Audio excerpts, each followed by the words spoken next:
want to make sure that I acknowledge the sponsor of the show, Tiege Hanley, because Tiege Hanley sent me this new pack.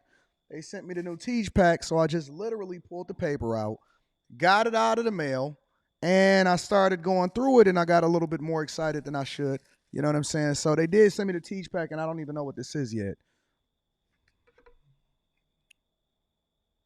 So I'm assuming this is what you get when you first order your Tiege, and I don't know what this is. Oh, this is dope. This is absolutely dope. Is this a nail kit? Ladies, get this for the fellas. Fellas, don't wait for the ladies to get it for you. This is free. This just comes with it. 30% off your first order, plus 20% off for life. Literally. Oh, snaps. I didn't know that they were sending it like this. Real talk. So this is the nail kit that they sending you. All right. So now you ain't looking like a dusty. This is a free gift straight from Tiege for the people that ordered the Tiege. They got the small one for the little hands like mine's. They got the big joints for your toenails. And then they got the joints at the bottom too. You know what I'm saying? For y'all that's a little bit more crustier than usual. All right. So that's one of the free gifts that Tiege got inside of the pack. And then what is this? Says squeeze a quarter-size amount of Tiege Hanley body wash on the center of the wet bristles. Lather, scrub, rinse, and repeat for the perfectly satisfying wash every time. So that's inside of there also, right? Ooh, I can get my rubber ducky on right here. You know what I'm saying? So shout out to Tiege for sending me that uncomplicated skincare for men. And then what we got in here? We got the actual Tiege pack, right? So this is the normal Tiege pack. But then they gave me the supersized joint for the people. They wanted me to show the people exactly what they got when they ordered that first Tiege pack, when you're getting your 30% off your first order, and then you get your free gifts. You get 2 free gifts, and then the 20% off for life. So the 20% off for life is a new thing. And, dang, I ain't even got my keys on me to open this up. Maybe I can use the little nail clipper thing. I ain't got to buy no nail clipper for my new joint downtown. And then you get all of the washes, all of the scrubs, all of the AM, the PMs, and all of that stuff. So you got the whole thing inside of there for you to make sure you take care of yourself. But you got to make sure you take care of it every day, right? We don't want to miss days. We don't want to be looking like dusties. It does not absolve you from being able to make sure that you brush your teeth. Brush your teeth. It don't fix the teeth problem. Don't fix you ironing your clothes. Don't fix you being able to take care of your business. But it absolutely makes sure that your skin is phenomenal, even when you go in between shaves. You know what I'm saying? So shout out to Tiege Hanley. We absolutely appreciate you. Thank you for continuing to hold us down. I might do an official Tiege commercial, but I like just talking authentically to the people. I like giving the people the authentic look of what it is that you're dealing with, and I want you to hear from me personally. Because anybody can do that little pitch and they can make some little videos, but very few of us can actually speak to the products of exactly what it is that you're supposed to use. So yeah, Tiege Hanley, 30% off your first order and then 20% off for life. That's the Anton Daniels pack, 20% off for life. Using any other Tiege pack, make sure that you go ahead and let that go. And make sure you tap into the link that's in the description and take care of it, all right? What's going on is Anton from AntonDaniels.com. I appreciate you guys for continuing to rock with me. Thank you for tuning in for another edition of the Millionaire Morning Show. I'm your host, Anton Daniels, and it is Thursday, August 22nd, 2024, year of our Lord. You're going by fast, ain't it? Year ain't slowing down at all, and I'm sure that those of you that have been with me for an extended period of time understand the importance of making $250,000 a year. Why? Because Anton from AntonDaniels.com told y'all that I wanted y'all to make $250,000 this year. And so, you know, for the new people that's just joined, I get it. I understand. You're just now getting here. You're getting your feet wet. You don't really understand what we do here because it's election season. But let me just be clear. Let me be very, very clear. I challenged my chasers and everybody that is following me and watching me and that have been watching me for over a year now. I told y'all to prep yourselves and get ready and gear up. And some of y'all just fell short. Some of y'all fell short. I know. I told you. I warned you. You had ample time to start gearing up. You had to lower your lifestyle, increase your income, dedicate yourself. 2024 was supposed to be the year that you locked in and you changed the trajectory of your life entirely. Now, some people are on task because some people have been keeping up with it. They've been following Stock Club. They are part of the Patreon. They do what they do. They met me at the meetup. Some people even send me the receipts. They send me text messages. All of that. All of that. They've been doing it. We are a community of leaders, and in order to lead, you got to get your money right. Let's be clear. In order to lead, you have to get your money right. I don't want to hear from no broke leader. That's like hearing from a fat trainer. I don't want to hear from no broke leader. That's like hearing from a fat trainer. Real talk. The goal was for you to always make sure that you're running it up. We're not doing no negative energy in here today. Not no negative energy unless we're talking about Kamala Harris. The goal was for y'all to run it up. And so, you had ample time to get yourself together. If you new here, then I need you to start gathering yourself and preparing yourself for 2025. 1 year can change the trajectory of your whole life. 1 year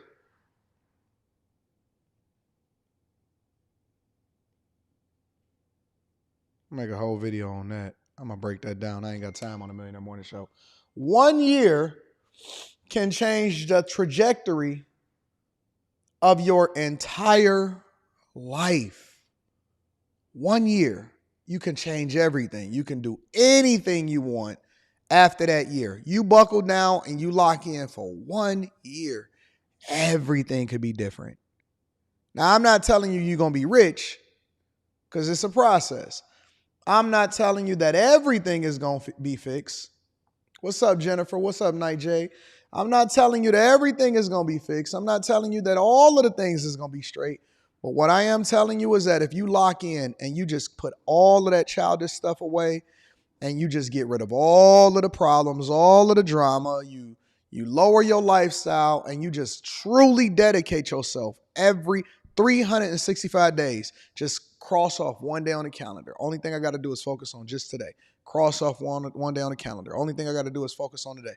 Cross off one on the calendar. Only thing I got to do is focus on just being great today. And you do that for 365 days and 1/4 of the year, you'll come back and people will be like, Harpo, who this woman? Harpo, who this man? You can do whatever you want after that, because the thing about it is that once you dedicate yourself for that amount of time, you're not ever going to go back to what you used to be, because you're going to look at who you used to be in that broke version of you and you're going to be like, nah, I'm good. And so it's not that it's going to make you rich, but it's going to give you the habits. It's going to give you the mindset. It's going to eliminate the debt. It's going to completely change the way that you go about doing things. So you got to lock in, man. You got to lock in. So I'm going to issue the challenge again, but I'm going to up this ante. I'm going to up the ante a little bit. But we're going to talk about that later. We got Stock Club tomorrow. Bag Chasers. We got Stock Club tomorrow, so we rocking out with that. Also, Tiege Hanley, 40% off your first order, 20% off of life. We appreciate you, Tiege, for continuing to rock with us. So make sure you tap into the Patreon. Link is in the description. And then last but not least, I just want to acknowledge a few people. Oh, man, I got rich friends all over the place right now. First of all, shout out to LaShawn Lascombe in the building. Says, you are awesome and keep on keeping on. Thank you, LaShawn. I appreciate you. Hold me down. Ben Little says, thank God for you. Thank you, Ben. I appreciate you. Mike, that dude, says thank you, love you, and the Bag Chasers. Shout out to the Chasers and shout out to Mike, that dude. ESDC is in the building. I appreciate you, ESDC. I had to decline somebody. Don't worry about that. We already had that conversation. Aubrey Dudley says, keep up the good work, fam. Thank you, Aubrey. And then I got rich friends in the building. Shout out to my rich friends. Aaron W. says, Deacon Daniels, appreciate you. Thank you, Aaron. I appreciate everybody that showed me any type of love whatsoever. I don't ask for it, but I always like to acknowledge the people that support the platform. I never ask for it. I want to acknowledge Say Max first, says AD, you know lots of people. Please send the Nigerian Prince a lady trick like SRT. Oh man, SRT. I didn't know. I just seen her name say Bree. When I did the video yesterday, I didn't know that she was out here getting it like that. Where y'all find them type of women at? I didn't even know them type of women existed. If you don't know what I'm talking about, then go and check out the video that I did yesterday on Bree. Dope woman. Shout out to her. And then shout out to my other rich friends in the building. Shout out to Mr. Lot. Says the Chasers Creed, stay down until you come up. We don't come up until we down. Stay down until you come up. When everybody, then you come up like a monster. You come up like Godzilla. Come up like the Hulk. Not the intelligent one, the monster. We got to become monsters. We got to become Mr. Lot just told y'all. Shout out to Mr. Lot. I expect to see him walking around in downtown Detroit very soon. My guy always holding me down. J Dubs says, you're a blessing to this community. Thank you, J Dubs. Thank you, J Dubs. I appreciate you too. And then my girl, P. Shank, says, good morning, Anton. I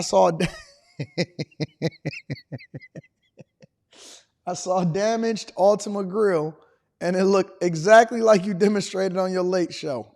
Like this. Shout out to P. Shank in the building. So we got a whole show for y'all today. So I hope y'all locked in for 2.5 to 3 hours. Because everything is going to be based off of what's happening politically today. I'm going to be honest with you. Everything is going to be happening politically. So quick hits, we're going to keep y'all up to date on what's going on in these streets. But then once we go into it, we got Oprah. I didn't even know that black culture was still messing with Oprah. But okay, we're going to get into that. We got Bill Clinton on deck. Shout out to Bill Clinton getting ahead in the White House from a mid chick. And then definitely got Tim Walz. We want to see what his emotional speech was. And Doug Emoff, the husband of Kamala Harris, gave a speech yesterday about how he fell in love. And then conversely, right, because you want to have the angel and then you want to have the devil over there. You want to look at both of them and see what they're talking about. Conversely, it was a man that said that he was wrongfully convicted and Kamala Harris laughed in his face. We going to get to it all. Again, this is the greatest morning show on earth.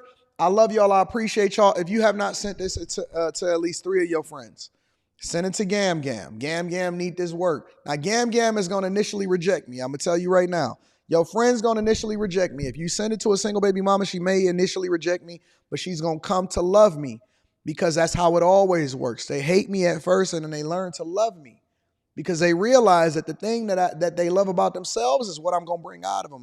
You know what I'm saying? So shout out to Gam Gam. Shout out to your single baby mama. Send it to her. I'll make her a better woman. High Tolerance says, good morning. AD last night was a hard watch. I'm sure you'll bring Cory Booker amongst others to the front of the Congress. What happened to Cory Booker? Send me Cory Booker. Send me Cory Booker. Email that to me. I appreciate you. And then shout out to my dog, Jamal Fowler.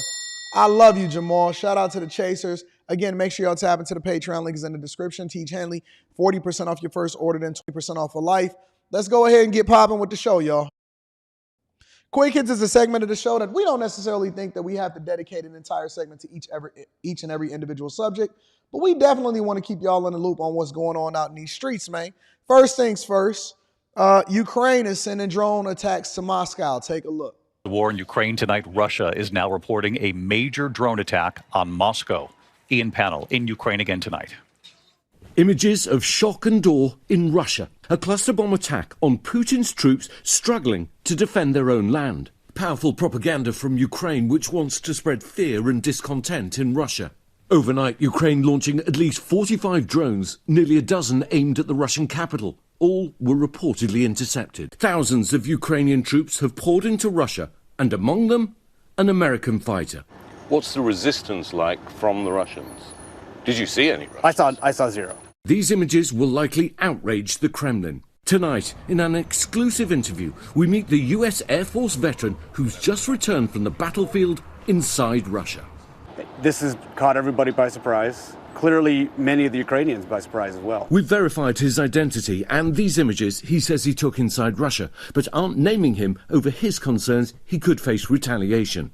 Don't you have any concerns about the Russian... All right, big dog, if you get caught over there, don't sit here and ask us to trade the merchant of death for you either. I just want to make sure that we good. All right, don't come back talking about, oh, we need a Brittany Grant. Nope. If you over there, stay there for a while.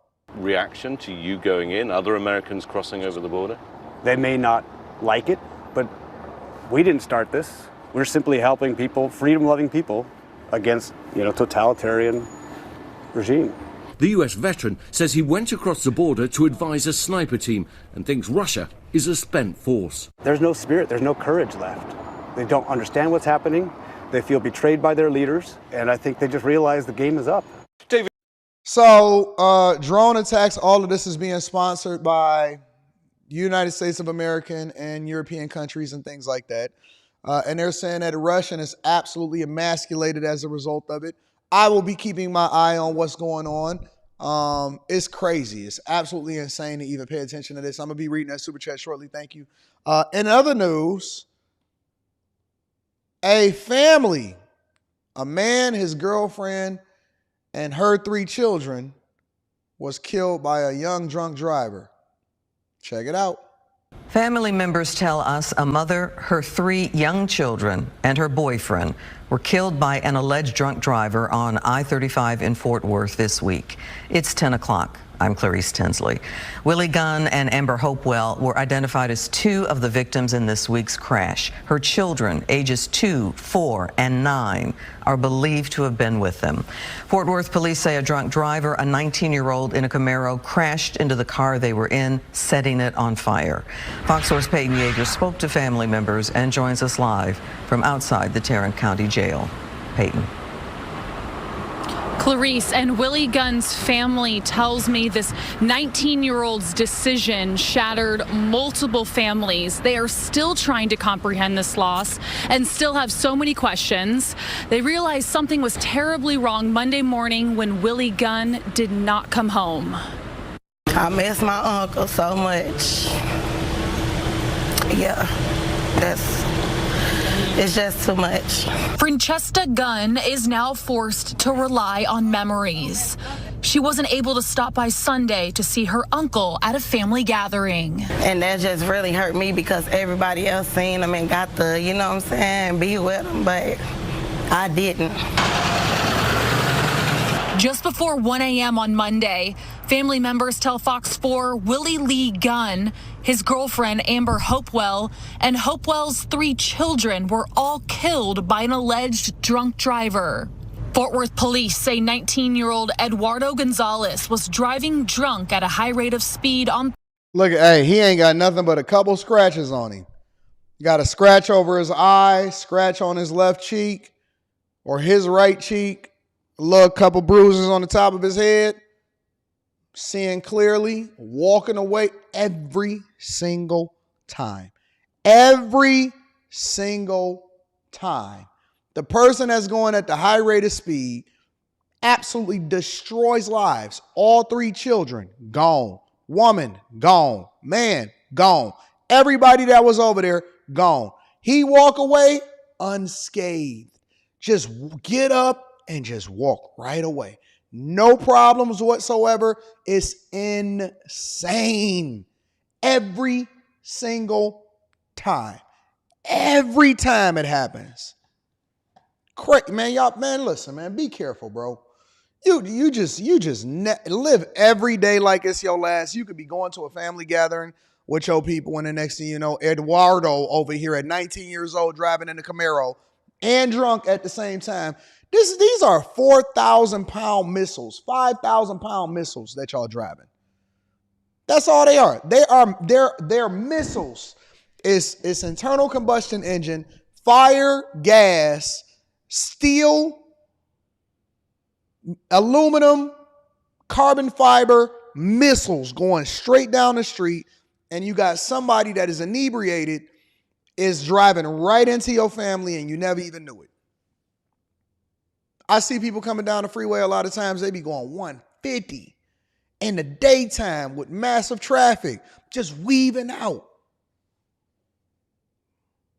I just see them coming in my rear view, I just stay there. I never move. I don't try to get out of their way, because the minute that you get out of their way, They then gonna be swerving over and all of that other. Man, listen, man, it's crazy. One day you here, next day you gone. Feel bad for the family, man. 35W. Gonzalez's black Camaro slammed into the back of the sedan on the seminary exit, causing it to catch on fire. First responders say everyone inside the burning vehicle died on scene, and it was difficult to determine the ages and identities of the victims. That's insane, bro. That is insane. Whew. Everybody just in an inferno. The whole family.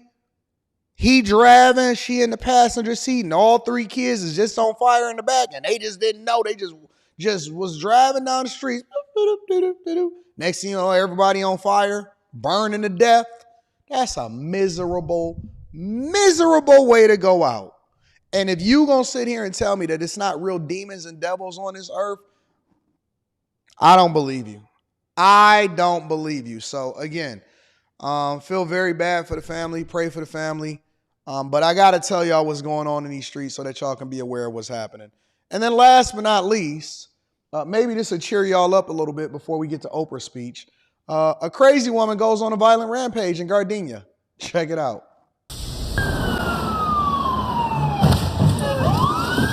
Look at this crazy. A woman under arrest tonight after going on a rampage in Gardena, deliberately crashing her car into two vehicles after assaulting a firefighter. Look at this woman beating up on the Los Angeles County Fire Department. The fire department, crazy is crazy no matter what race, they all the same. They all the same, bro. Long hair, short hair, black, white, Latino, Asian, all of them. Once you get infected by this Western culture and you start feeling entitled, next thing you know, they're going to start beating up the fire department. Well, do the fire department, are they able to carry at least stun guns? Somebody put a water hose on this woman. This woman is beating up the fire department after going on a rampage with cars. Let me rewind that for a second. Give me a second.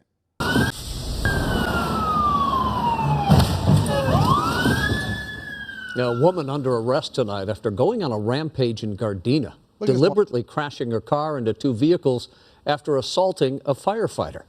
Now, this all began when the woman was spotted in an altercation with another man, and that's when the LA County firefighters stepped in to help. But things turned chaotic after. And then y'all keep telling us to send social workers in order to calm these people down. Now, they need police officers. Chris Wolf is live in Gardena with more on the rampage and what started it all. Chris. Yeah, that's right, Rick and Cher. It all happened right here this afternoon along Manhattan Beach Boulevard in Gardena. A young man who lives right here heard all the commotion and then grabbed his cell phone.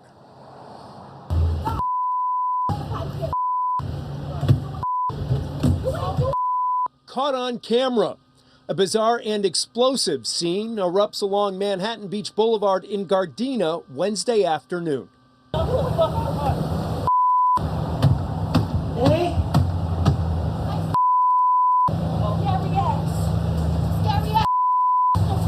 A woman who appears to be dressed in black scrubs. Only reason she wasn't on the ground is because we live in a social media age and he know that somebody is recording.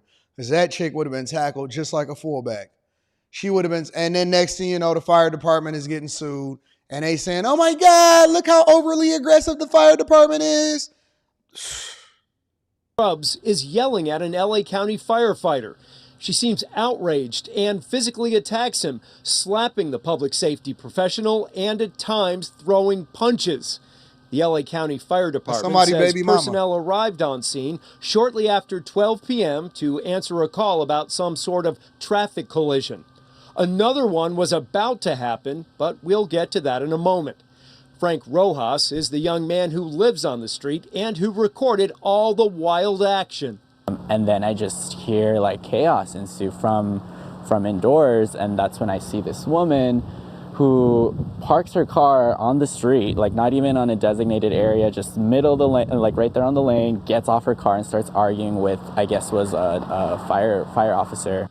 Witness Frank Rojas says the woman jumped in her car and started driving around and around until this happened.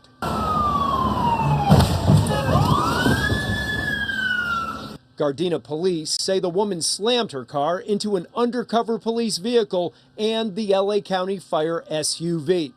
By chance, Gardena detectives were driving by and had stopped to try to help the firefighters. They did not hesitate to arrest the angry female driver. They sitting there, let her talk. The impact took a wheel off the undercover cop car. What was she saying? What was she yelling about? Could you understand? Yeah, I mean, it was mostly just a lot of curse words, and her, ultimately what I was just getting was her saying to stop follow me and to follow someone else. Yeah, that's like the gist of it. Stop following me, follow this other follow person. This other person. Why are you messing with me? Yeah, that kind of thing. Yeah, that stuff. No one was seriously injured.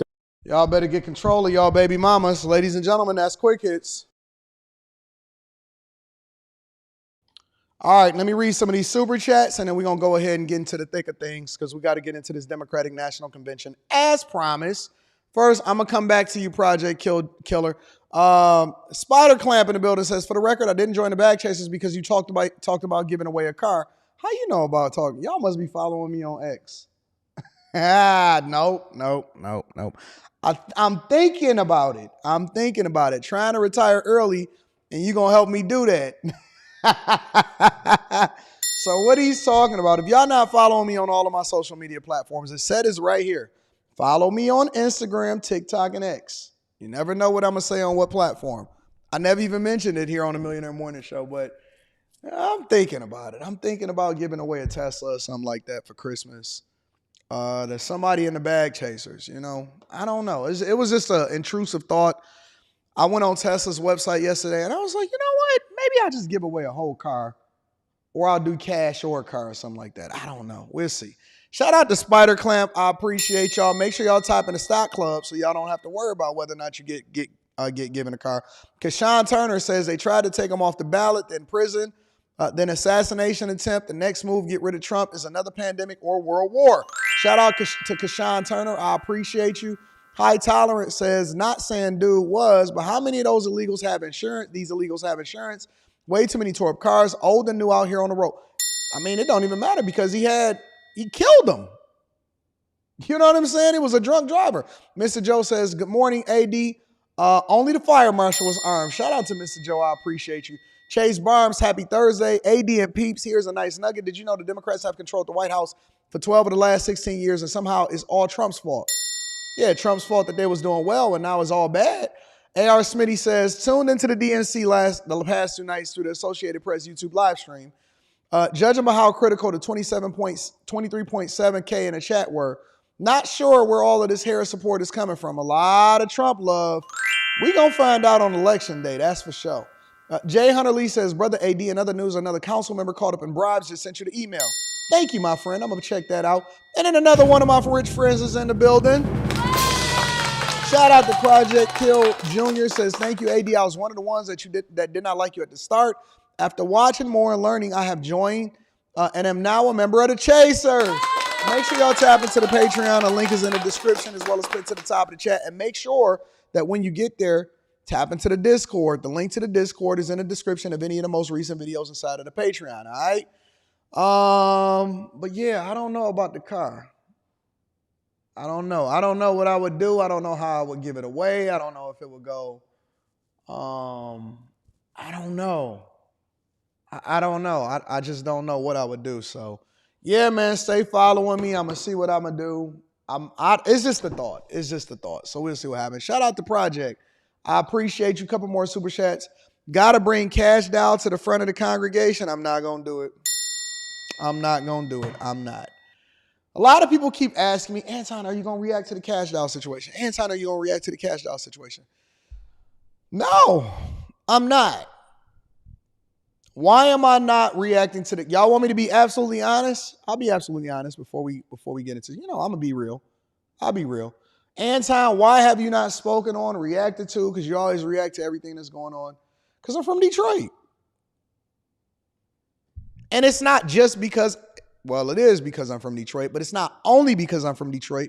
But y'all don't really understand that. When you start getting into Detroit politics, it's interesting. It's crazy. And so, you know, I'm very, very, how do I say this? I give extra rope to people from my city simply because I have to deal with people in my city. And when you start having politics with people in your city, you have to make sure that you're just very careful about how you're doing things because it's just different. It's different, man. Everybody, and you either one or two people away from knowing somebody that knows somebody, even if you don't know somebody in particular, or if you're meeting people and all of this stuff. And I'll give you an example. I'll give you a perfect example. They say I'm tripping. No, you just don't understand the streets. You don't understand the streets. You know what I'm saying? I'll talk about the crime. I don't get into particulars in people's business that's in the city. And so I'll give you a reason, for example. Have y'all noticed that I never, ever, ever interview people that is from the city? Outside of Randy and rocking out with her because she's actually, we partners in business, I never do interviews. Because see, the same way that you say Anton is not critical of people or entertainers or people that are high profile in the city, except for Trey Little. Me and Trey Little did a live stream. But how Anton is not critical of people of the city, I also don't bring them on my platform. So I balance it out because I don't want to get involved with all of the extras because every single person, and if you're not from here, you truly don't understand Detroit politics. Once you start getting involved in that segment, it starts to get murky. People start picking sides and all of this stuff, and I just ain't got time for that. I don't have time for it. People don't understand. I'm not interested in interviewing nobody from the city. People will be mad at that and all of that, but I don't want to get involved in the politics of it. It's not worth it. It's not worth it. The city is too small amongst the people that are visible in the city for it to start being a thing. And so it's just like, yo, politics behind the scene, have a good time, kick it with each other. You do you, I'm going to do me, but I don't want to get involved. And I'm going to also tell you something else. And this don't have nothing to do with Cash Doll in particular, but there are people that I don't like here.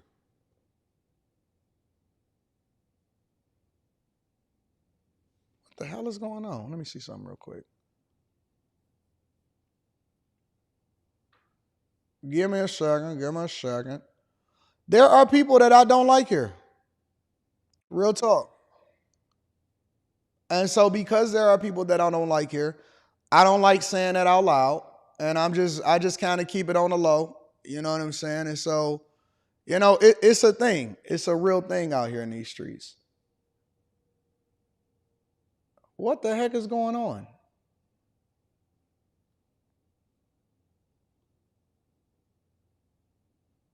How is that a thing? Let me see something.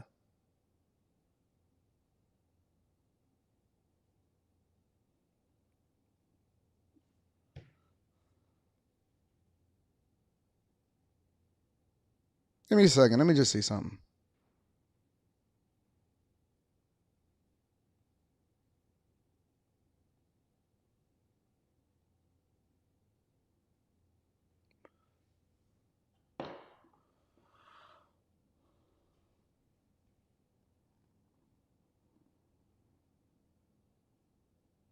It's not hypocritical. It's the world is bigger than Detroit. The world is much bigger than Detroit. So I don't get involved in all of that. I don't like the politics.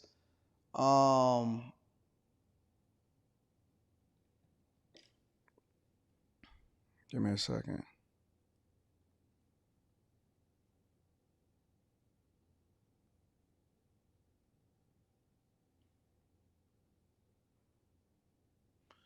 All right, so y'all saying what is Anton seeing? Because I seen myself timing out people in the chat, but I wasn't signed in. So I was thinking to myself, am I online? Who is hacking me? But then I just text somebody from my team that, you know what I'm saying, upload videos and editing and stuff like that. And so they be watching the show. I was trying to figure out if I had timed somebody. I'm like, I'm not even signed into that profile. But it's somebody else that's signed into my profile that's handling certain things and stuff like that. So I just wanted to make sure that it wasn't me. You know what I'm saying? Like, how am I timing people out? So, anyways, but yeah, it's people in the city that I don't, and it ain't got nothing to do with the Cash Doll. I don't feel no type of way about her.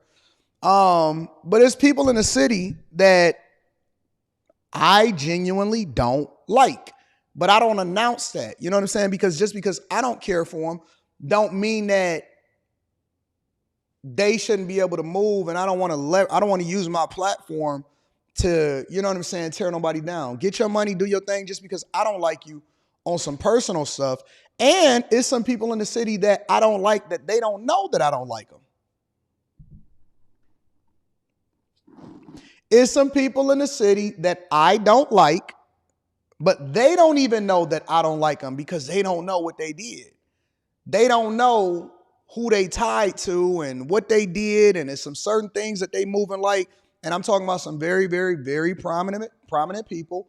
And so instead of getting all into that and getting messy and stuff like that, I just decided that I wanted to stay away from certain things. It's smart. It's smart. And if you was in this space and if you was in the city, then you would understand that. So I tend to stay away from certain subjects. There's too much other stuff that I could talk about than ever getting involved in something that somebody else know and all of that. So I ain't trying to get into that. So yeah, man, I stay away from that. But shout out to her, and I hope that everything is fine with her. So shout out to Cash Doll.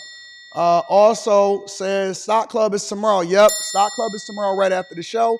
Shout out to that. Florida Panoramic says, already know politics as usual. Yeah, man, you got to be careful. Everything ain't worth having a conversation about. This is such hypocritical, shaking my head, Detroit is biased. No, it's not biased. It's that I got family that live here, and I got people that I love, and it'd be real, you know what I'm saying? You can't move like that. You got to be careful. I could tell a lot of y'all wasn't raised in certain environments. Y'all was raised in the suburbs. Y'all was raised in Oklahoma City. Y'all was raised in Montana, where it's okay for you to say whatever it is that you want to say. It's not okay to move like that here because everything is different. Best interactive show ever. Most definitely worth the like. Shout out to Anna Marie. Torchwood Gal is in the building. Shout out to Torchwood Gal, says new fan of the show. Cheers from Nashville. Shout out to my Nashville people, and then shout out to my other rich friends in the building. There's add EYL and Ricky Smiley to the list. They racially gaslight Senator Tim Scott for an hour because he said America is not a racist country. He made a good point that Kamala Harris said the same thing, and they still proceeded to gaslight their audience. Send that to me. I ain't see that. Send that to me. I need to see that. I wasn't aware of that. Yeah, they are keyboard warriors. They don't know. They just keyboard warriors. Everything don't need to be said out loud. You don't have to always call people out. You just move in silence. And that's why I tell people a lot of times, I say, bro, if I'm talking about you online, that's just content. If I don't like you in real life, you will never know it. I'm not going to say, why would I announce, oh man, I need to get at that person? Not saying that I would ever get at a person, but that's how I know a lot of these people just be fronting online and stuff like that. Because if I ever don't like you, or if I ever got beef with you, I'm never going to have a conversation about online. Oh, I don't like this person. It's on site. Why would you announce that it's on site when you see somebody or you got hitters? Like, don't nobody, that's all cap. And that's how I know a lot of y'all just ain't been outside. I didn't make it to be 42 years old by being a fool. I didn't make it to be 42 years old by being a 42-year-old fool. If I don't like you, we not going to talk about it online. I'm not going to be sitting here having a conversation. Either it is or it ain't. And it is. It's going to be whatever it is going to be. And so it ain't nothing to talk about. Anyways, let's continue on with the show. I don't want to get into all of that street stuff. That's silly. But no, I'm not going to be doing a reaction on Cash Doll. I'm not interested. It's not a story that's entertaining to me. And I just hope everybody is safe on that type of time. Anyways, let's continue on with the show. What we got coming up? Oh, Oprah. You down with OPP? You down with OPP? Hold on. Oh, snaps. Hold on. How did I not have that up there? Where is that at?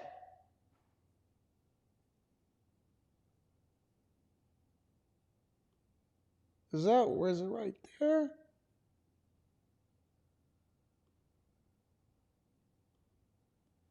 Why is my stuff messing up? I don't understand what's going on right now. There we go. Oprah. Jesus Christ. Bam. All right. So let's get into Oprah. Let's get into Oprah's Democratic speech. I want to break that down. We got a lot of speeches to go over, so I'm going to probably speed it up. The one thing that I was asking myself when this came across my screen, the one thing that I was asking myself was, I thought that y'all didn't even like Oprah. I thought that y'all didn't like Oprah. Y'all like Oprah now? Oprah is back in y'all good graces, skinny Oprah? Because what I thought was the culture, it's so funny. I started seeing people online, especially on these Instagrams and TikToks or whatever.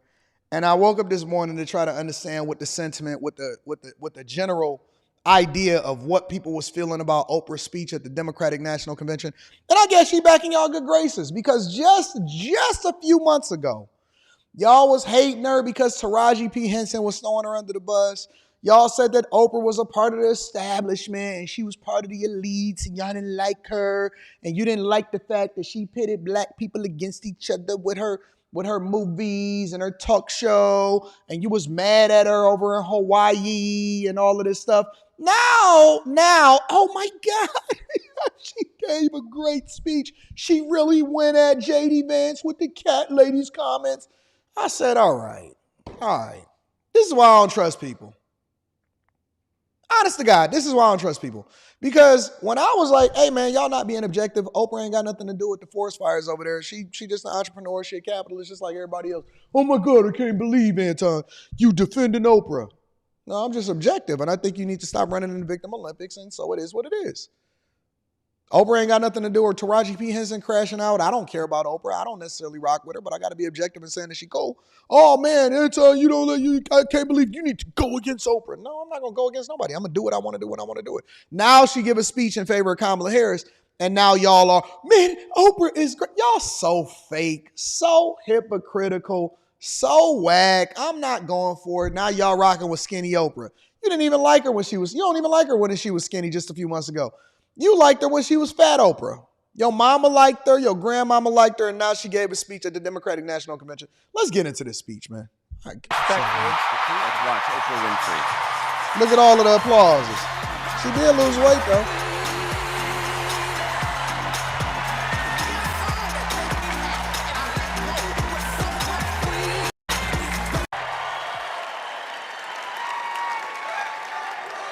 Who says you can't go home again? After watching the Obamas last night, that was some epic fire, wasn't it? Some epic fire. We're now so fired up, we can't wait to leave here and do something. And what we're going to do is elect Kamala Harris as the next president of the United States.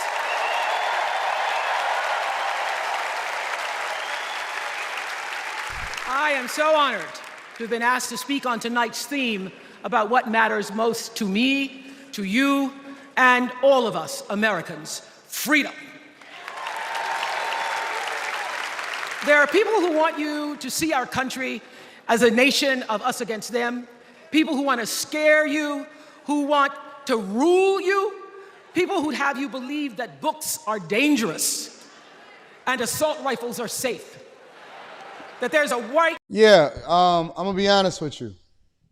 She got it backwards on that one. Books are dangerous. It could be one of the most dangerous things that you ever embrace. I tell people not to read The Art of War. And it's another book that I tell them not to read because it's not for everybody. The 50 Laws of Power, or the 50, I forgot what the name of it was, but no, it's 48 Laws of Power. The 48 Laws of Power and The Art of War. That's not for everybody. Everybody don't need to be reading that. Everybody probably don't even need to read Revelations right away. That's why you need to read all of the rest of the books before you start to get into Revelations. Y'all need real teachers and people that can guide y'all. Y'all genuinely need shepherds. Because what they put in these books, and people think that just because it's in a book that it's okay to read, It's not. And what they trying to put in the books in order to indoctrinate your children is horrible. It's horrible. And you cannot have alphabet community agenda inside of books and think that we gonna think that it's okay. It is. Why do you think that they say the most powerful thing you can be is educated? Absolutely. What she just said is to open your speech with such a foolish thing like that is crazy to me. It's crazy to me. Some knowledge is not best for people to read because you're not ready for what it's going to do, and it's going to make you a monster. Way to worship and a wrong way to love. People who seek first to divide and then to conquer. But here's the thing. When we stand together, it is impossible to conquer us.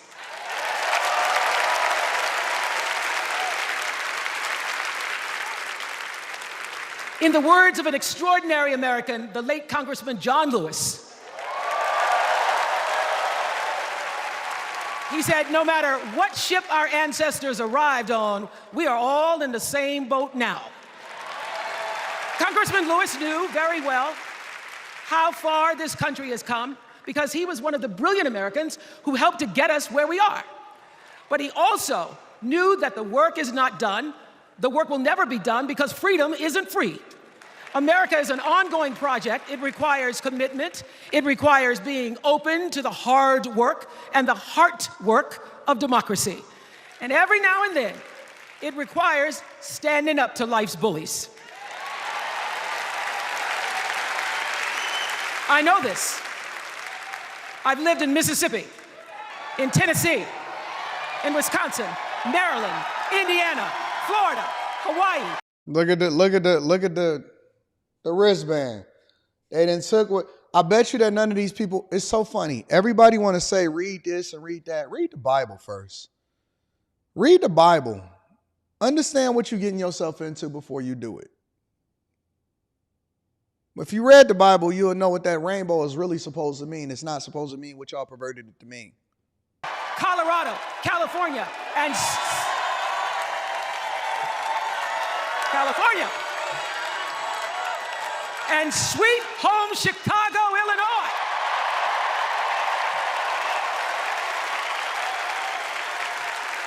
I have actually traveled this country from the redwood forest, love those redwoods, to the Gulf Stream waters. I've seen racism and sexism and income inequality and division. I've not only seen it, at times I've been on the receiving end of it. But more often than not,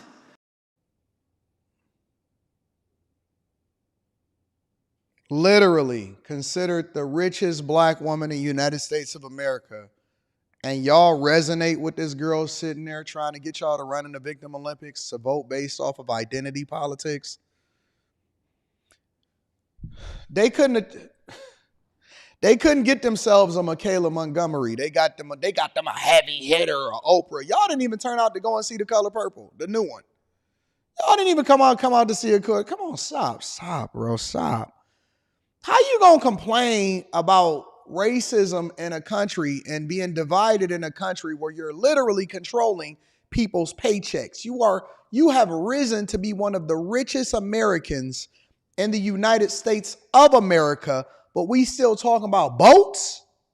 We still talking about racism? When y'all can go? When is black people gonna get over it? Are we gonna be in 3024 still talking about systematic oppression and my ancestors? When y'all gonna get over yourself? What can't you do? What water fountain can't you use? What bathroom can't you go into? You can even go into the girls' bathroom if you want to now. You listen, not only are you able to go into the boys' bathroom with other whites, you can also go into the girls' bathroom and you can go and beat them up in sports. You want to outswim them? Go ahead and take the Olympic medals. You want to go outbox them? Go ahead and do that. Join the UFC, monkey pound on their heads. You can do that too if you want to. When y'all gonna get over it? When is enough? When is enough? When is it enough When is it going to be over? Somebody give me a year so I could just document it, notate it. How much longer do we get to allow for anybody of color, because that ain't even just black people no more. Now they saying of color. If you are of color, you mean of color? The Indian. And not the ones that was here, the Native American Indians, not the ones that got monkeypox, not the ones that got chickenpox and blankets, the ones that came over there with the dot on their head.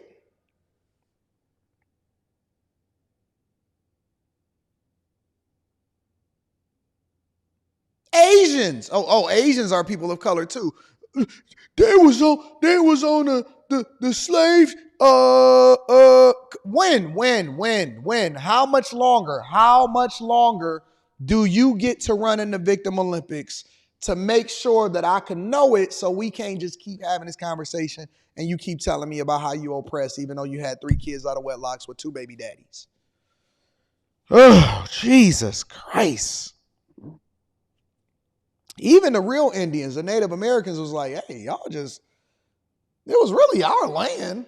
We the ones that got beat up out here in these streets. Have y'all ever been to an Indian reservation? It's one of the saddest things that you will ever see in your entire life.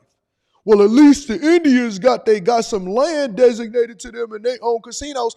Look, for those of y'all that's begging for a handout or you're begging for your own land, I encourage you. I live here in Michigan, and it is a lot of Indian reservations out here in Michigan. I visited some of them. I actually used to work up in East China, Michigan. I've been all over the freaking country, all right? Go to an Indian reservation. It is one of the saddest things that you will ever see in your entire life. They're addicted to drugs. They poor as piss. It's desolate out there, and all they doing is continuing to get checks from casinos that they own and all of this stuff. It's horrible. It is a horrible way to live. It is one of the horrible ways to live. If that is what you want your life to be like so you can come back in and complain, then go ahead and do it. But the country moves forward. We evolve. We continue to go forward. And it's over. It's tad, boss. It is. It's worse than a third world country in some of those places. It's horrible. Absolutely wretched on some of these Indian reservations of this land that y'all want. Come on, man. It's over. It's sad. It's done. You lost. Get with the program. What I've witnessed and experienced are human beings, both conservative and liberal, who may not agree with each other, but who'd still help you in a heartbeat if you were in trouble. These are the people who make me proud to say that I am an American. They are the best of America. And despite what some would have you think,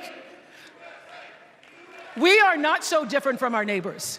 When a house is on fire, we don't ask about the homeowner's race or religion. We don't wonder who their partner is or how they voted. No, we just try to do the best we can to save them. And if the place happens to belong to a childless cat lady,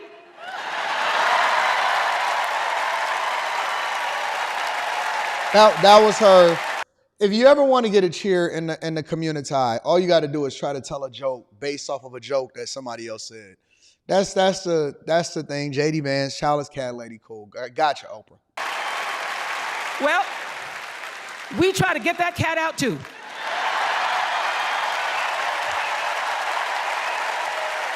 Because we are a country of people who work hard for the money. We wish our brothers and sisters well, and we pray for peace. We know all the old tricks and tropes that are designed to distract us from what actually matters, but we are beyond ridiculous tweets and lies and foolery. These are complicated times, people, and they require adult conversation. And I welcome those conversations because civilized debate is vital to democracy, and it is the best of America. Now, over the last couple of nights, we have all seen brave people walk onto the stage and share their most private pain. Amanda and Josh, Caitlin, Hadley, they told us their stories of rape and incest and near-death experiences from having the state deny them the abortion that their doctor explained was medically necessary. And they've told us these things for one reason, and that is to keep what happened to them from happening to anybody else. Because if you do not have autonomy over this, if you cannot control when and how you choose to bring your children into this world and how they are raised and supported, there is no American dream. Do I want to torch this, or do we want to continue to just let her talk? Because Planned Parenthood is sitting right outside the Democratic National Convention. I just started learning this over the last couple of days. I didn't even realize that Planned Parenthood pulled up and is being supported by Democrats at the Democratic National Convention. Planned Parenthood is giving free services to men and women. Did y'all know that? Was y'all aware of that? I had to do some research. I said, no way, this can't be real. No way that this can be real. And here's the key. Conservatives don't care what you do in your household. They don't want it pushed on them. So it should not be in public schools and in the libraries. And it should not be forced on anybody that does not want to be a part of your lifestyle.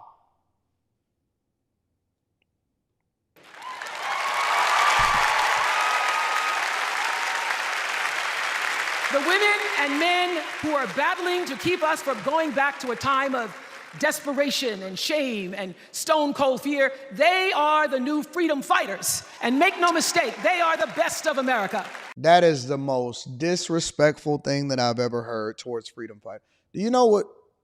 Y'all know who freedom fighters are? Do you know who the freedom riders are? You know what they actually died for?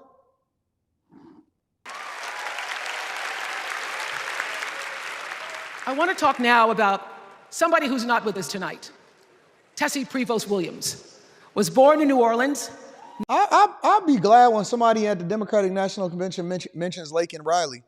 I just want somebody to mention Laken Riley. They mentioning all of these random names. I want them to mention Laken Riley too. Not long after the Supreme Court ruled that segregated public schools were unconstitutional. That was in 1954, same year I was born. But I didn't have to head to first grade at the all-white McDonough 19 school with a U.S. Marshal by my side like Tessie did. And when I got to school, the building wasn't empty like it was for Tessie. You see, rather than allowing McDonough to be integrated, parents pulled their kids out. Another early 1900s story so that we can go back to the Negro spiritual.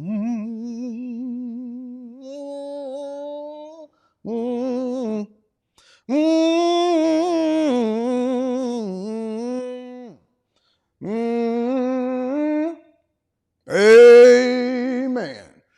I was down by the swamp. Amen. And the man tried to hold me down.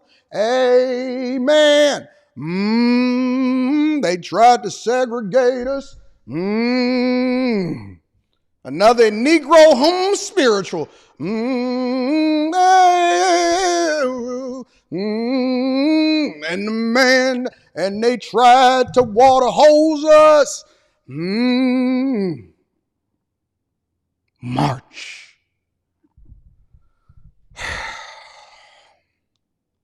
Of the school, leaving only Tessie and two other little black girls, Gail Etienne and Leona Tate, to sit in a classroom with the windows papered over to block snipers from attacking their 6-year-old bodies. Tessie passed away 6 weeks ago. And I tell this story to honor her tonight because she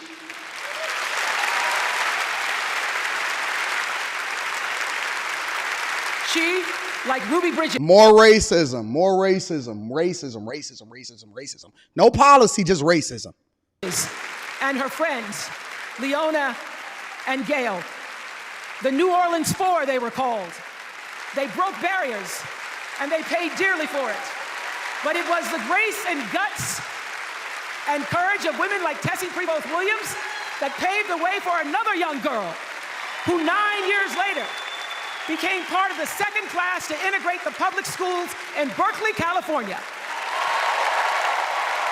And it seems to me that at school and at home, Somebody did a beautiful job of showing this young girl how to challenge the people at the top and empower the people at the bottom. They showed her how to look at the world and see not just what is. No, y'all gonna suffer through this just like I'm suffering through it. I'm not moving on. We all gonna suffer through the race debate. But what can be. They instilled in her a passion for justice and freedom and the glorious fighting spirit necessary to pursue that passion. And soon and very soon. And soon and very soon. Soon and very soon. Hey. We're going to be teaching our daughters and sons about how this child of an Indian mother and a Jamaican father, two idealistic, energetic immigrants,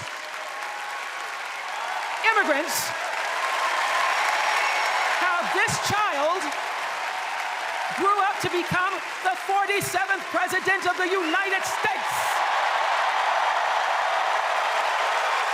That is the best of America.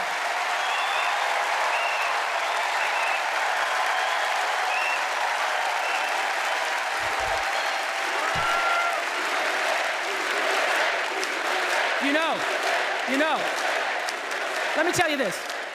This election isn't about us and them. It's about you and me and what we want our futures to look like. There are choices to be made when we cast our ballot. Now, there's a certain candidate that says if we just go to the polls this one time, that we'll never have to do it again. Well, you know what? You're looking at a registered independent who's proud to vote again and again. Every single person that Oprah Winfrey has ever come out for in support of since I've been alive has always been identity politics, Barack Obama, Kamala Harris, Democratic Party, registered independent. Come on, man. Listen, y'all not falling for the okie doke. Y'all didn't even like Oprah 3 months ago.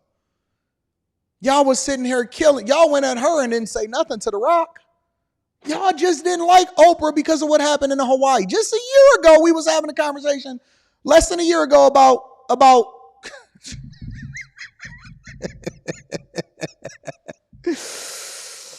oh, Jesus. Y'all so fickle. That's why I don't trust y'all. And again, because I'm an American and that's what Americans do. Didn't even like Oprah. Voting is the best of America. And I have always, since I was eligible to vote, I've always voted my values. And that is what is needed in this election now more than ever. So I'm calling on all you independents and all you undecideds. You know this is true. You know I'm telling you the truth, that values and character matter most of all. In leadership and in life. And with that being said, they're about to bring up Bill Clinton.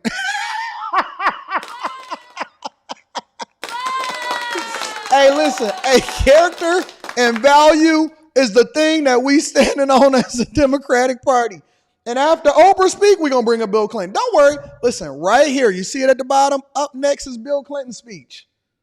Yeah. Right after characters, leadership, and value, we're going to have Bill Clinton come up and give us his thoughts on making sure that we vote for Cam.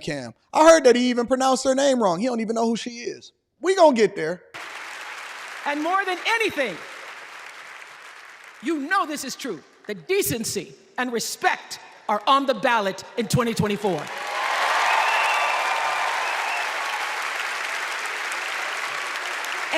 And just plain common sense.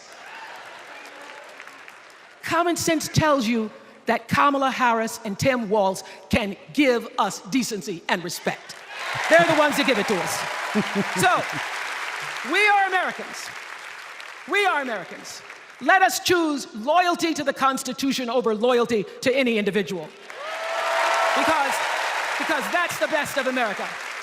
And let us choose optimism over cynicism, because that's the best of America. So, again, they give you no policies. They give you Negro spirituals. They give you everything except for anything that's going to help your family. So, listen, when you get done listening to Oprah and you get done watching her movies and you get done streaming the new what is it called? Color Purple, Part 2. When you get done doing all of that, and then you go and you look in your pocketbook and you go to the grocery store and you spend $200 on groceries and you got 13 items in your basket, remember, we need decency and legitimacy inside of the White House. That's Oprah for y'all. Let me read. Yo, look. The one thing is for sure and two things is for certain. No matter what, you cannot say that this is not the realest and the most entertaining morning show on the face of the earth. They can't sing to you no Negro hymn spiritual. Listen, I love and I respect Patrick Bet-David and what they got going over there. I went and visited their offices. I seen everything that they was doing. I learned from them. I took all of the things back with me to Detroit. But let me help you to understand. Patrick Bet-David he can't sing no Negro spiritual to you to better illustrate exactly what Oprah Winfrey is saying. Yeah. I'm being for real. Look. You may not necessarily agree with me, but you can't say that we don't, on a day in and day out basis, give you the real and absolutely help you to understand what is going on out here in these streets. This is the greatest morning show on earth. Is it not? Is it not? Make sure you subscribe to the Patreon. Link is in the description. Also, Tiege Hanley, 40% off your first order plus 20% off for life. Let me read some of these super chats and see what y'all talking about in the streets. For the show, AD, and thanks for doing what you do. Thank you, Deshaun Rose. I appreciate you. Freedom Kev podcast says, I love you, Anton, but OKC, definitely not sweet. I went out to OKC. It was a little nice. I don't like Oprah. I like the money she made. Also says 48 Laws of Power, still one of my favorite books.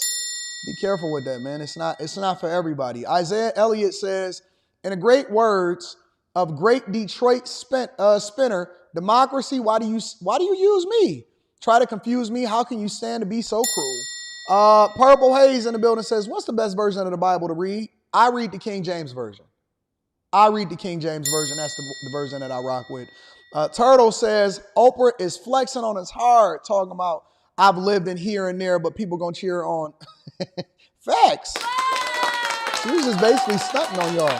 Forsaken Archive says, they always talking about going back to the past, where they're going, or where they are going in the future, but never the present, because you're suffering right now. Night Jade in the building says, our culture is stuck on the 90s of arrested development. I agree with you 100%, Night. Mass Man says, AD, have you seen Biden's wife kisses Kamala's husband on the mouth? Yeah, I seen that. I didn't see a video. I just seen the still photos and the pictures of it. Spider Clam says, people continually bringing up the past because we can't change it. Live in the present, on your own shortcomings, and change your own life. Shout out to my dog Spider in the building. Think and Grow Big TV says, Uncle Luke told black men they got until Sunday to get back on the Democratic plantation. Check your email. Really? Seriously? Oh, we reacting to that as soon as we get off of here. Will Jones says Kamala Harris's family owned slaves in Jamaica.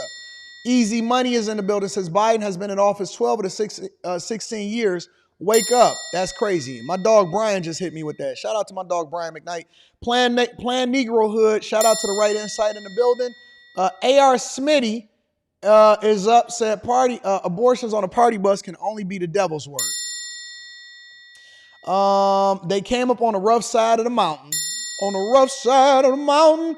Hold up, Anton. You going crazy on the Negro spirituals? Wade in the water.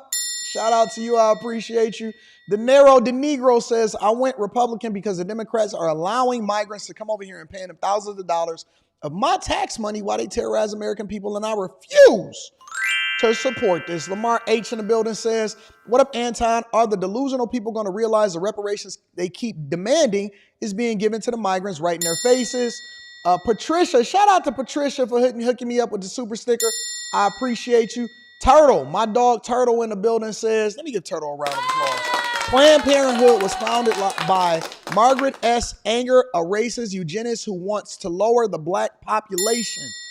DJ Marvelous, dreaming to be free is black people problem. MAGA, the Right Insight says Monique punching in the air right now. Willis Addison is in the building, says black people have 1 day dementia, too much for me. Turtle is in the building, says Pedo Bill that likes to go to the kids summer camp. Island We're going to talk about Bill in a minute. We're going to get there. Run It Logistics says, blessings to all. I appreciate your hustle, AD, and the DNC is 5 minutes, is for the 5 minutes attention span. The psychological operation is real. Jamal Parks in the building. Shout out to Jamal Parks, says, I'm genuinely ignorant in this area. So looking for insight, why don't people move out of the hood? It seems like it would be as simple to pick up and leave, move to some nicer, and just work to get a better future, but people don't. Well, first of all, people got to change their mindset, because the hood is not, the location is not bad. The mindset of the people that live there that ultimately make it the hood is bad. And so I think that people are looking to be around something that they're familiar with. They love the hood. Believe it or not, more people than you know love the hood. You will be surprised. Shout out to my girl Messi, says, let me find out Anton can sing for real. I can't. Don't worry about me. I can't. Young Haiti in the building says, 80, Oprah makes my head hurt. Please remove this lady from my screen. You got it, big dog. Shadow Dragon TV in the building says, but a Negro spiritual fun. I come up with this on the fly. Marcus B28 says, the DNC is more like Easter Sunday revival. They are preparing for a presidential race on Easter Sunday. Pass the collection plate. And then my dog, Mariana, is in the building. 715 says, please go read what Dr. Thomas Sowell has said about written about politics, the Democratic Party, and also about the Obamas. He is such an excellent source for true facts about American Black history. Thank you, Mariana, and thank you to everybody that support the platform. I love y'all. I appreciate y'all, but guess what? We got to keep this show moving. I'm going to be reading those super chats throughout the show. Make sure y'all tap into the Patreon. Link is in the description as well as pinned to the top of the chat. Bill, I did not have sex with that woman, Clinton, who gave us his wife and her emails, is back in front of the congregation. We didn't even know what Bill was doing. But Bill is back, y'all. Let's get into his Democratic National Convention speech. After the last 2 days, aren't you proud to be a Democrat? Bill from Arkansas. And I am very grateful to the Republicans and independents that have joined us, have been up here on the stage, and I hope they feel better about it now. Because I've seen all these things that even I have to be reminded of from time to time when I get my spirits down. I love seeing the Obamas here. I love seeing President Biden. And I thought Hillary gave a great speech, too. And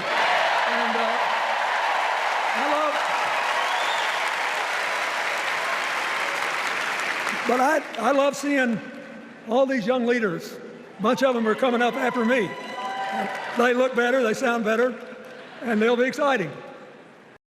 A lot of people say he looks like a corpse. But to be honest with you, listen, he's old. How old is Bill Clinton? Let me look this up.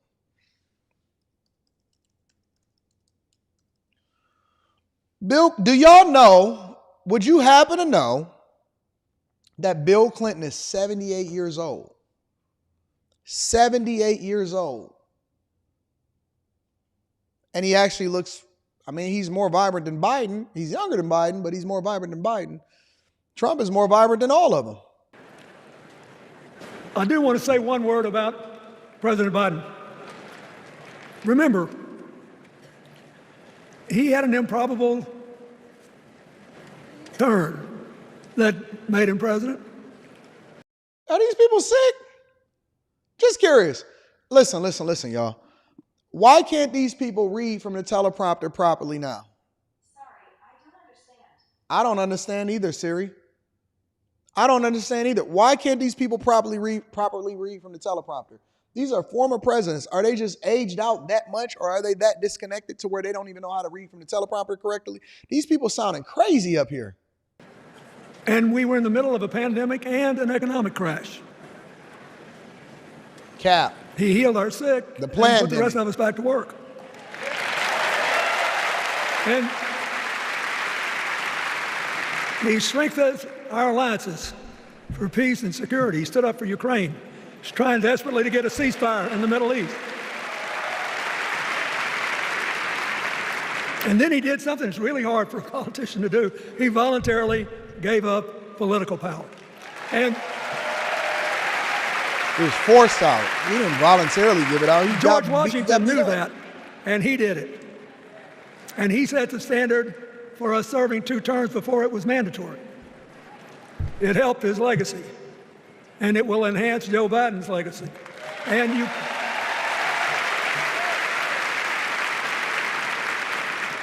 it's a stark contrast to what goes on in the other party. So I want to thank him for his courage, compassion, his class, his service, his sacrifice. Joe Biden, thank you. He kept the faith, and he's infected a lot of the rest of us. Now let's cut to the chase. I am too old to gild the lily. 2 days ago, I turned 78, the oldest man in my family of 4 generations. And the only personal vanity I want to assert is I'm still younger than Donald Trump. Why does Donald Trump actually look so much more vibrant than these people? Why is it that Donald, honest to God, and this is just honestly, like these people look like they are corpses. Him, Joe Biden, all of them. Why does Donald Trump, why is he so much more vibrant than these other Democratic politicians? And I'm not saying it based off of the aisle or anything like that, but Trump is just chilling. He out there on the golf course, he golfing, he riding around, doing what he do, whatever, so on and so forth. These people look so old.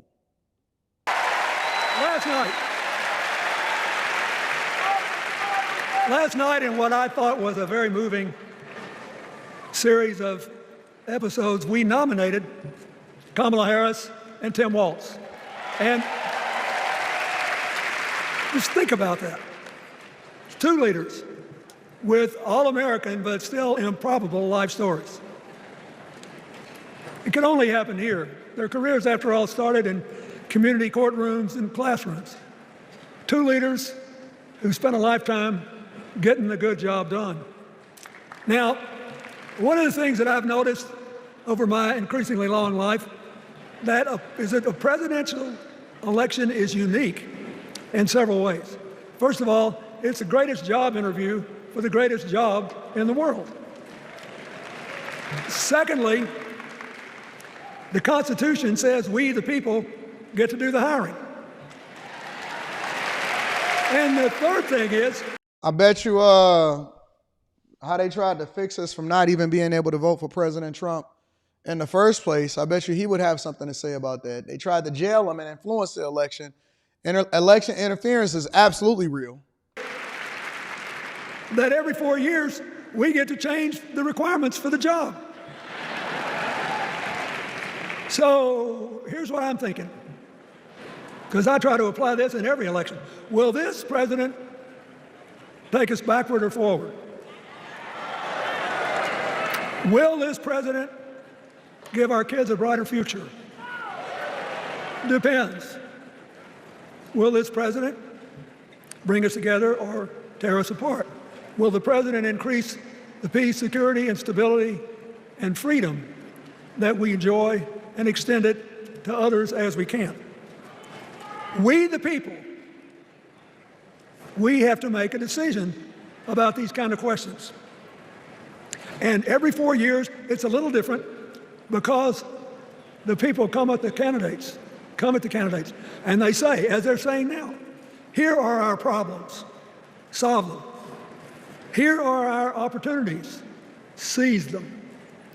Here are our fears, ease them. Here are our dreams, help them come true.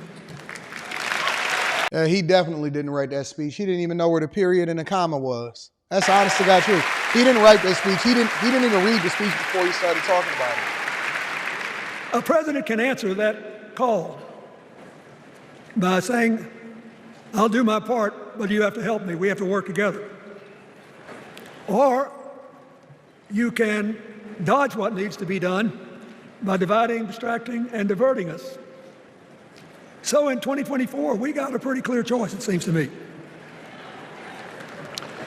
Kamala Harris for the people,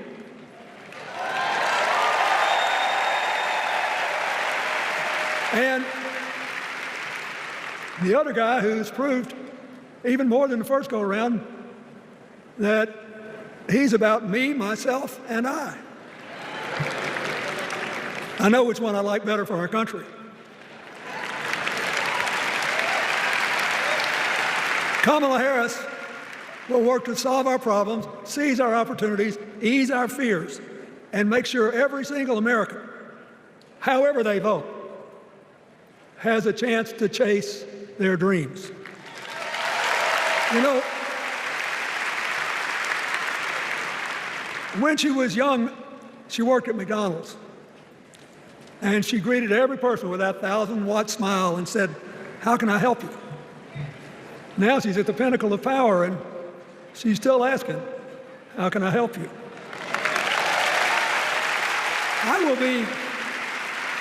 I'll be so happy when she actually enters the White House as president, because she will break my record as the president who spent the most time at McDonald's.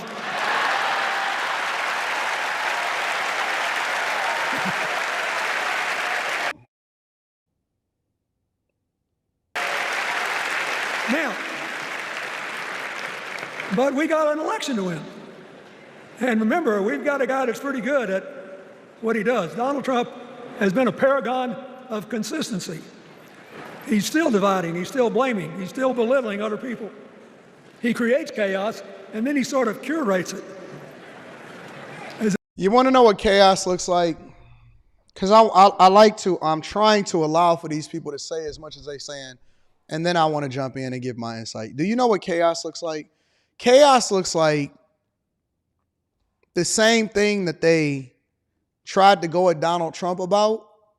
Because remember, the thing that they tried to convict Donald Trump for was Stormy Daniels before he was in the White House. That's what Letitia James in New York went after him over. An alleged relationship with Stormy Daniels. And then another woman that said that 40 years ago, he seen her in a department store, and he said, "Man, I don't even know who this woman is. Who is this woman?" And you have a president that is literally trying to convince you, or former president in Clinton, who was literally getting domed in the White House by a mid. He made a woman famous from getting domed in a White House, and they got him speaking at the Democratic National Convention, telling you about integrity. You want to know what I think about Bill Clinton? Bill Clinton was the one that truly gave you selling out American jobs, and he gave away America. Trump literally is trying to undo all of the things that went wrong in previous administrations as far as America giving away jobs, manufacturing, partner with foreign countries, all of the things that we hate today, everything that your children and you are paying for. When you say that, oh man, in yesteryear they was able to afford a house and all of this stuff, he gave it away. He gave it to other countries. He gave it to China. The exodus of jobs. By the time that I graduated from high school in 2000, and I started evaluating my options of whether or not I could leapfrog off of, not go to college and experience the same things that my father and my grandfathers before me experienced, as far as going to get a job, a high-paying job, because I'm from Detroit and we all wanted to work at the big three, Chrysler, Ford, and GM, and getting them A-plan papers so I could be driving my Lincoln, my Cadillac, whatever it is. If you didn't know somebody that knew somebody that knew somebody that can pull some strings in order to get you in, that was gone. The steel industry was crushed. American manufacturing had given all of their jobs away to everything else overseas. That happened under the Clinton administration. Let me tell you something. Y'all celebrated it because he sold and mortgaged your future in order to make you feel good right now. It's just like you going to get a home equity line of credit, or you pulling equity out of your home, or you going to get a new credit card. We got a new credit card, and we started swiping. We didn't realize that we was going to have to pay the piper later on down the line. You know what else he did? Let me tell you what else he really did. He also really exacerbated and really started pushing, which led to the housing crisis that eventually we all had to suffer as a result of. That started in the 90s, in the early 90s. He sold out America. He literally sold y'all out, and y'all praised him for it and said, well, he the first black president because he got head in the White House and he know how to blow on a saxophone. When you get done with all of the shucking and jiving, when you get done with all of the whining and the complaining, remember this. Your leaders and the men of yesteryear sold you out, and you loved them for it.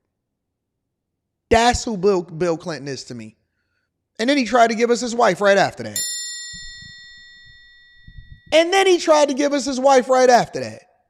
And guess who also was a legislator at that time?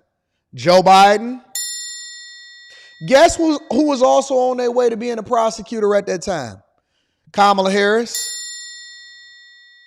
All of these people are a part of the establishment. They working on the next generation of leaders to make sure that they sell y'all out too. They're not going away. They're working vigorously. While he had her under the table, yes. Oh my God, Monica. Oh, Monica. We didn't forget Bill. And then he tried to give us Hillary.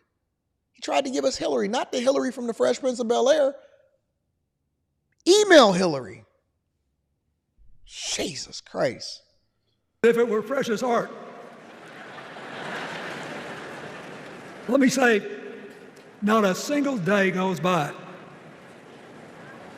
even though I've been gone for well over 23 years from the White House, not a day goes by. And I don't even blame him. I'm going to be honest with you. I don't even blame him for getting no head in the White House. It just is what it is. Like he showed y'all that he was a man, but y'all, I'm just saying, it's hypocritical. I don't blame him. It's just hypocritical. That's all I'm saying. I thank the Lord for the chance I had to serve and what it meant. And one of the reasons, thank you. One of the reasons I love the job so much is that in the toughest times, even on the darkest days, if you tried hard enough, there was always something good you could do for somebody else. Now, some days that's not easy to do. You've got to deal with all these emergencies, or there's something going on here, there, or yonder. But Kamala Harris is the only candidate in this race who has the vision, the experience, the temperament, the will. Go ahead and read it. Read it straight from the paper, how they wrote it for you, Bill. And yes, the sheer joy. The sheer joy. To get something done. The joy to get,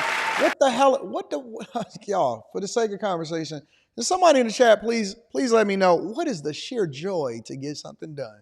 What does that mean? What does that even mean? I mean, look, what does her opponent do with his voice? He mostly talks about himself, right? So the next time you hear him, don't count the lies. Count the eyes. What? Count the eyes. It's all about him. Count the eyes. His vendettas, his vengeance. Read it straight from the paper, Bill. His conspiracies. Straight from it. Word for word. He's like one of those tenors opening up before he walks out on stage, like I did, trying to get his lungs open by singing me, me, me, me, me, me.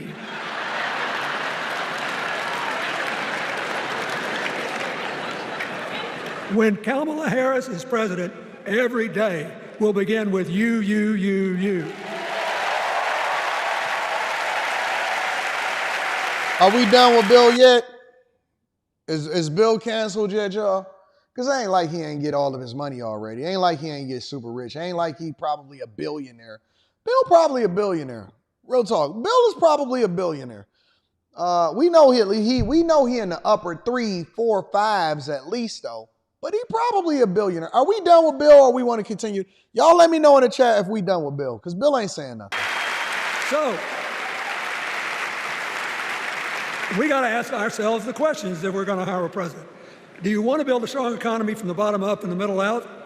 Or it's the same. Listen, whoever Kamala's speechwriters are the same ones. Hey guys, can we build an economy from the bottom up and the middle out and not from the top down? It's the same speech. Everybody giving the same speech. Everybody giving the same talking points. Do y'all know what that is? It's called hypnosis, right? And what happens is, it's the reason why, for example, Umar Johnson says things 3 times. And if you say it enough, it'll start to subjectively reprogram you to think a certain way. It's the reason why music is the way it is. And you think that music don't affect you, but then all of a sudden you start singing it. The next thing you know is, yeah, glow. Yeah, glow.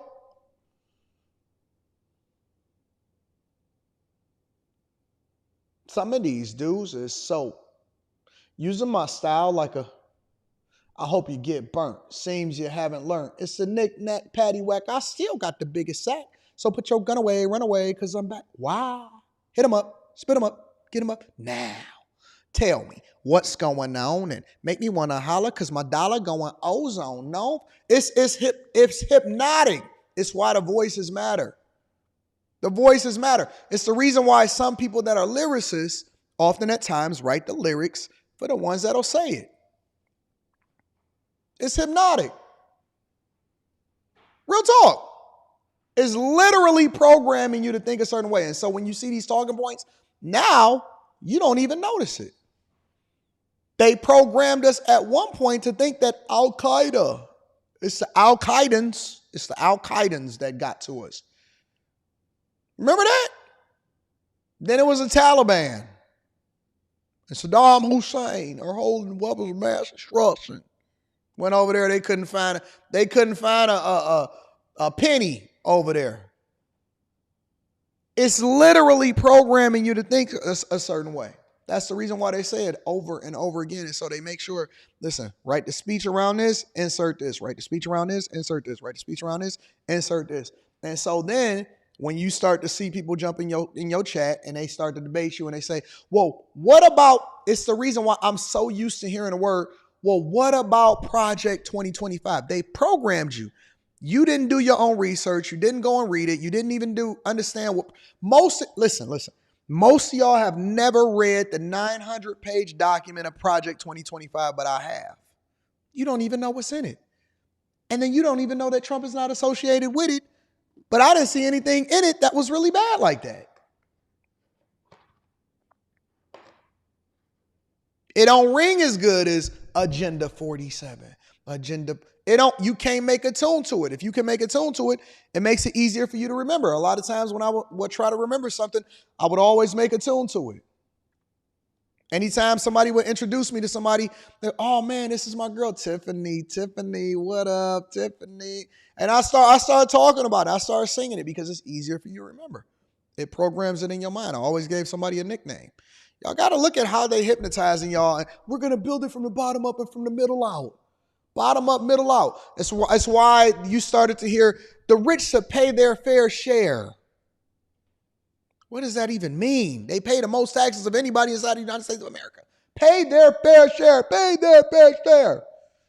Black Lives Matter. It just run good. It just rolled off to the top. Because Black Lives Matters. I was crying over a bunch of gay women that didn't even like men, that had white security guards and was toasting to your demise. But Black Lives Matter. I thought that all lives matters. Well, no, just because Black Lives Matter doesn't mean that all lives don't matter. Or listen, we're not going to take away from Black lives. So easy. Do you want to spend the next 4 years talking about crowd size? You're going to have a hard time believing this, but so help me, I triple-checked it.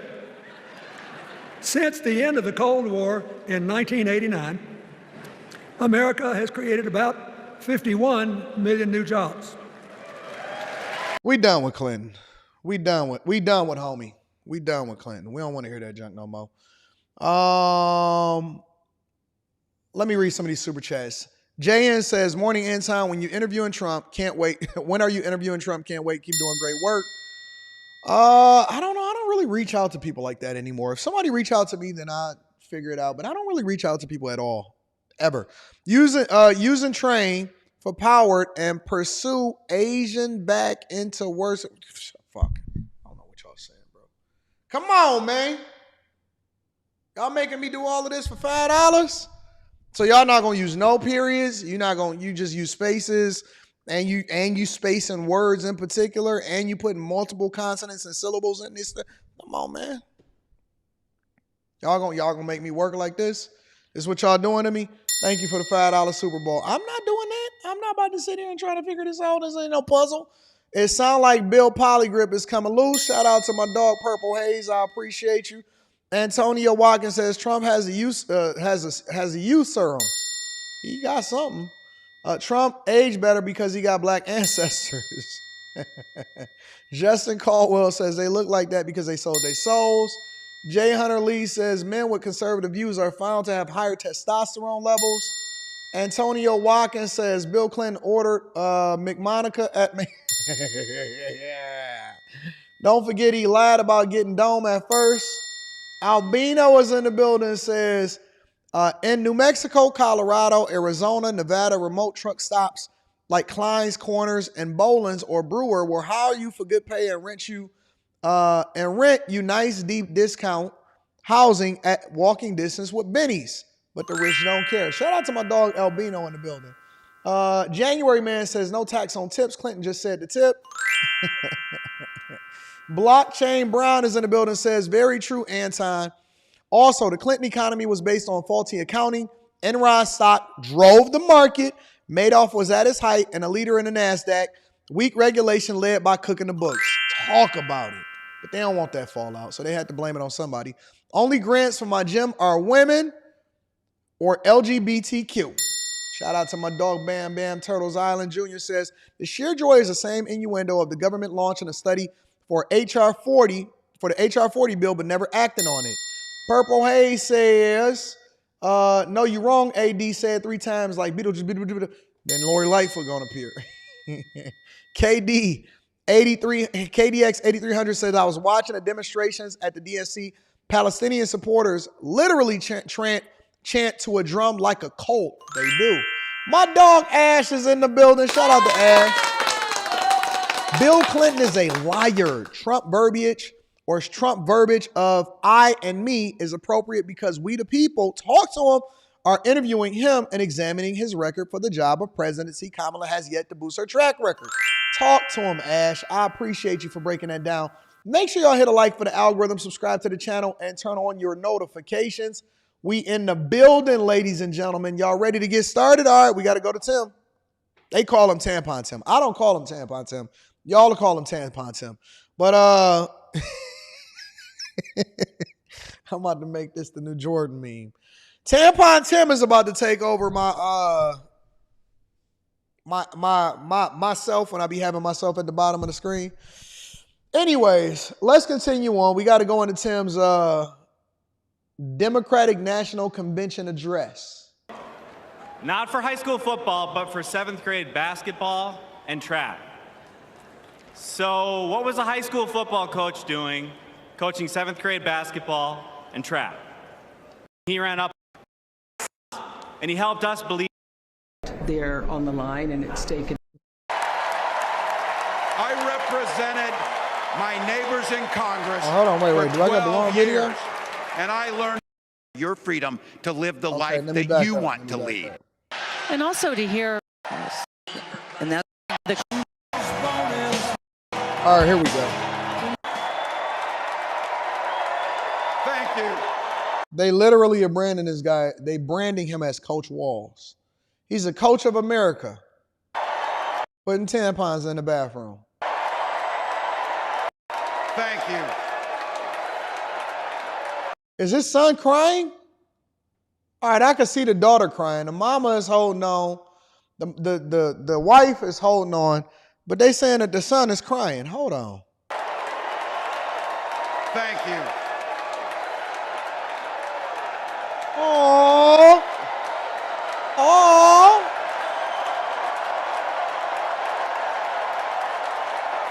Wow. Well, thank you. Dog, if I ever had did that in my life, my mama would pinch me. Straighten up. Toughen up.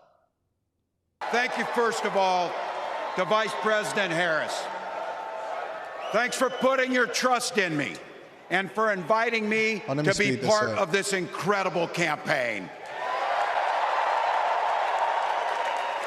And a thank you to President Joe Biden for 4 years of strong, historic. It's the honor of my life to accept your nomination for full reason. We love this country. So thank you to all of you here in Chicago and all of you watching at home tonight. Thank you for your passion. Thank you for your determination. Is his son special needs? If somebody said his son is...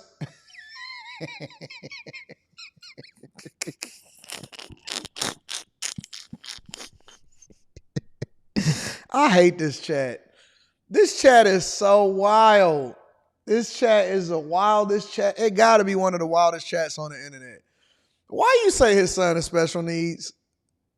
Can somebody confirm that? Because some people are saying that he's special needs and some people are saying that he's not. And I want to make sure, because I want to make sure that Pink Lady says he is not special needs.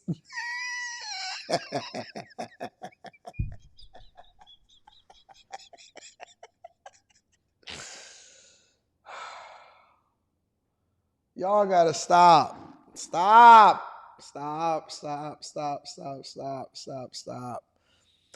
He not, Mr. Brooks, why you keep saying he's special needs?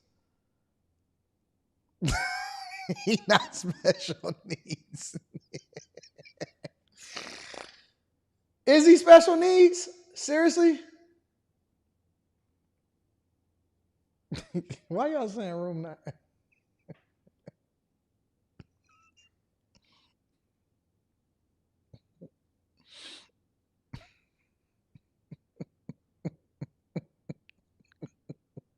I gotta get off camera. Come on, y'all. Y'all tell me. He is special needs for real?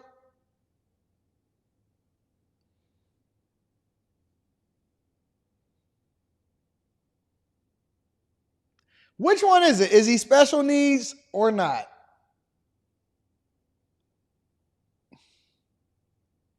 He is? I'm trying to understand before I start cracking jokes.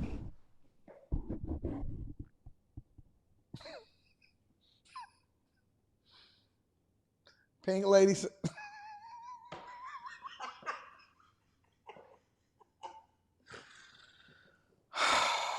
I gotta look it up. I gotta.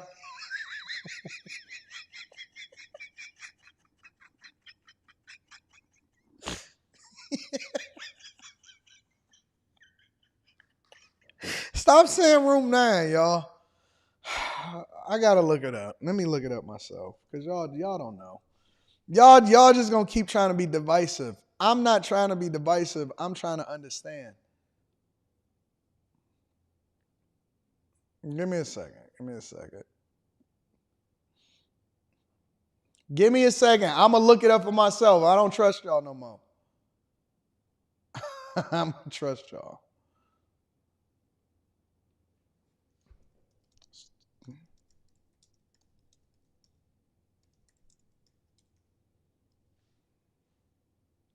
He is special needs. Okay, all right. So that's why. So if he doing all of that crying and stuff, man, that's cool. He has a learning disorder. Hold on, let me read it. He has a learning disorder. So you was wrong, Pink Lady.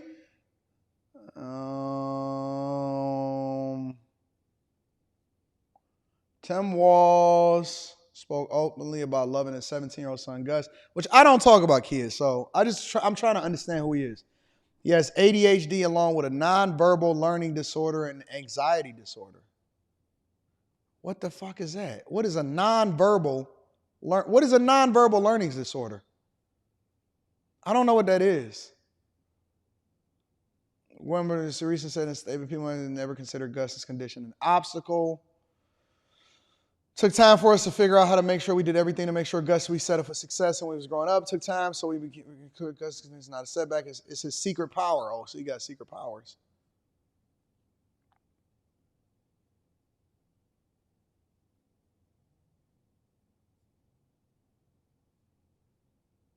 But that's not, is that really a disability? I'm just trying to understand before we deep dive into it.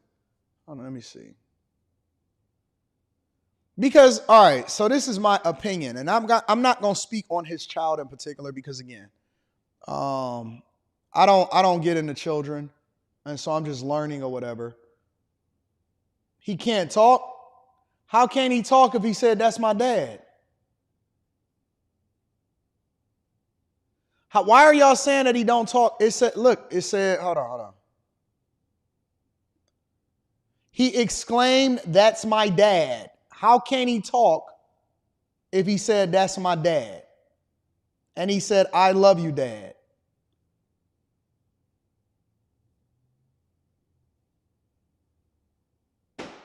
Can he talk or can he talk? I'm trying to understand this.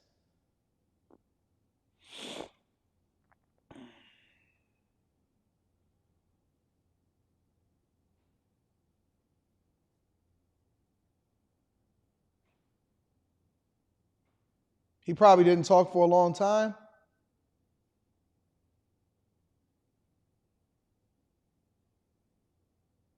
Could be speaking at the level of a toddler. He can, but is limited. Has anybody ever interviewed him or something like that? Let me see.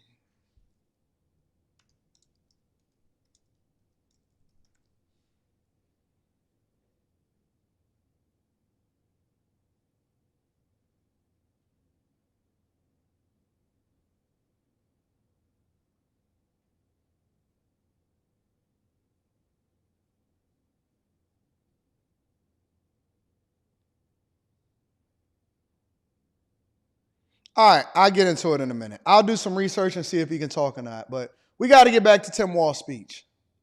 Most of all, thank you for bringing the joy to this fight. Now, I grew up in Butte, Nebraska, a town... I'll reserve adding context to that until I do some research to learn for myself. So, but he is... Why you keep saying that he's not special nine? I mean, he's not special needs, though. It's not special needs. Well, I don't know. We'll get into it later.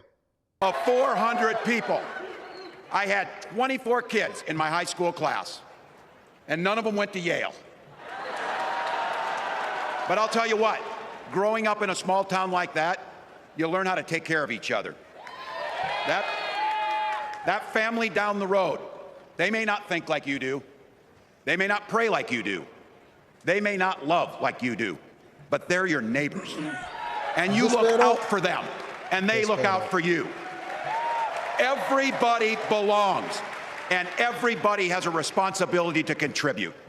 For me, it was serving in the Army National Guard. I joined up 2 days after my 17th birthday, and I proudly wore our nation's uniform for 24 years. My dad, a Korean War-era Army veteran, died of lung cancer a couple years later. He left behind a mountain of medical debt. Thank God for Social Security survivor benefits. And thank God for the GI Bill that allowed my dad and me to go to college, and millions of other Americans. Eventually, like the rest of my family, I fell in love with teaching.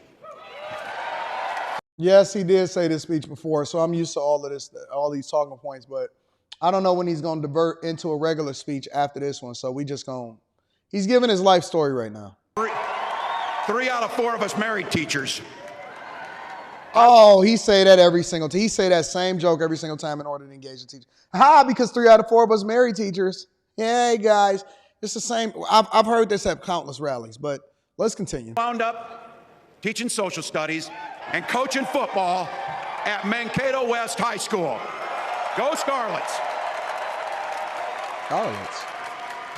We ran a 44 defense. We played through to the whistle on every single play, and we even won a state championship. Never closed the yearbook, people. But it was those players and my students who inspired me to run for Congress. They saw in me what I had hoped to instill in them, a commitment to the common good, an understanding that we're all in this together, and the belief that a single person can make a real difference for their neighbors. So there I was, a 40-something high school teacher. Looked like he's able to talk normal to me. Kids, zero political experience, and no money, running in a deep red district. But you know what? Never underestimate a public school teacher. Never. I represented my neighbors in Congress for 12 years, and I learned an awful lot. I learned how to work across the aisle on issues like growing the rural economies and taking care of veterans. And I learned how to compromise without compromising my values. Then I came back to serve as governor, and we got right to work, making a difference in our neighbors' lives. We cut taxes for the middle class. We passed paid family and medical leave. We invested in fighting crime and affordable housing. Is that why they let Minnesota burn? Is that why they let Minneapolis burn? Is that what happened? Is that because they invested in crime? Because what I seen was that was where they really started catching the movement of defund the police. But neither here nor there. It's so many lies that was told during this Democratic night. On this day in particular, and I was researching it because I've been paying attention to every single day, and we've been breaking down the Democratic National Convention the entire time. On this day in particular, they told more lies than any other day during the Democratic National Convention. Real talk. They've told more lies on this day than any other day, and it's like a white lie. And so it's some truth to it, so it almost seems like it's true, but it don't be fully true. We cut the cost of prescription drugs and helped people escape the kind of medical debt that nearly sank my family. And we made sure that every kid in our state gets breakfast and lunch every day. So while other states were banning books from their schools, we were banishing hunger from ours. We also protected reproductive freedom because in Minnesota, we respect our neighbors and the personal choices they make. Reproductive freedom, AKA the ability to be able to get rid of your kid that's inside of your stomach. That's what it means, okay? They're making sure that they're using certain words to not trigger you, but the reality is that it's the ability to be able to remove the kid out of your body and not take responsibility for getting a person pregnant in the first place. And even if we wouldn't make those same choices for ourselves, we've got a golden rule. Mind your own damn business. Same speech, same talking points. Heard this at every other rally. Yeah, the Democratic National Convention, man, hit on some new points. Say a different portion of the speech. We heard this at every rally that he's been to. We heard it in Atlanta. We heard it in Michigan. We heard it in Pennsylvania. We heard it in Chicago. We hear it every single place. It's the same speech. And we got a saying in Minnesota, mind your own business.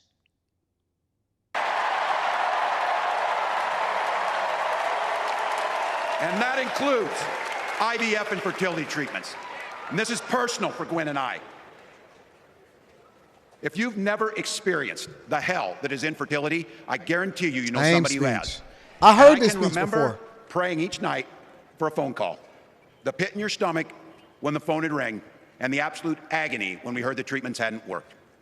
It took Gwen and I years. Same speech. But we had access to fertility treatments. And when our daughter was born, we named her Hope. Hope, Gus, and Gwen, you are my entire world, and I love you.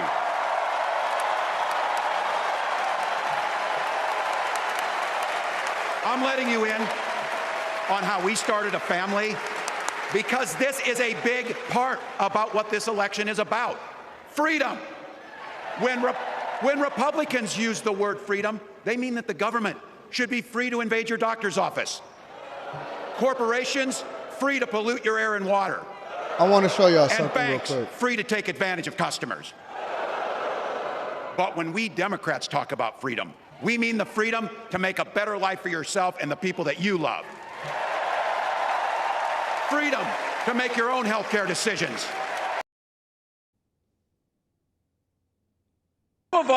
Some of us in here are old enough to remember. I see you down there. I see those old white guys. Some of us are old enough to remember when it was Republicans who were free to invade your doctor's office. Their personal choices that they make. Their personal choices that they make. In Minnesota, we respect our neighbors and their personal choices that they make. Even if we wouldn't make the same choice for ourselves, there's a golden rule. Mind your own damn business.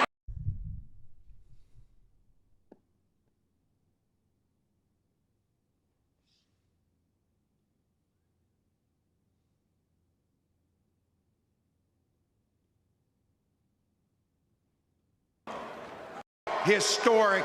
I had 24 kids in my high school class. 4 years. Like the rest of my family, we ran a commitment to the common. So there I was, 0 police in Congress for 12 years. Then I came back to serve as governor. We cut taxes, passed paid family housing, and lunch every day. From their schools, productive freedom, because in Minnesota, we respect our neighbors and the personal choices they make. And even if we wouldn't make those same choices for ourselves, we've got a golden rule. Mind your own damn business.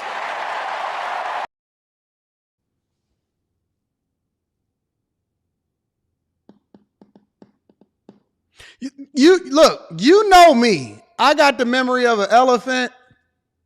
I have no problem with going over there and just pulling it right up and going to find that junk and saying, wait a minute, I think I heard this before. Let me get the same speech that he did 7 different times. Let me see something.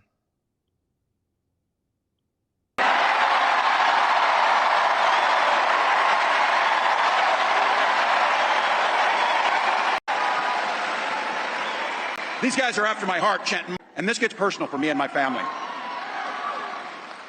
When my wife and I decided to have children, we spent years going through infertility treatments. And I remember praying every night for a call for good news. The pit in my stomach when the phone rang, and the agony when we heard that the treatments hadn't worked. So it wasn't by chance that when we welcomed our daughter into the world, we named her Hope. So it wasn't by chance that when we welcomed our daughter into the world, we named her Hope.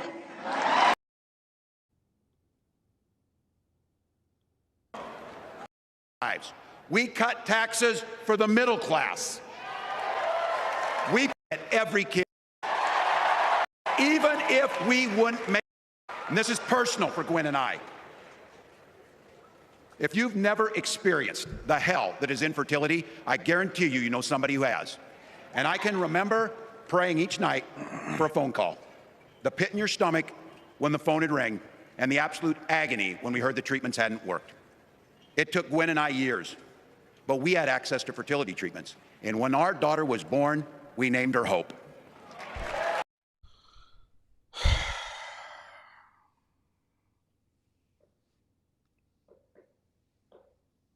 I watch so much Democratic content. I watch so much Republican content.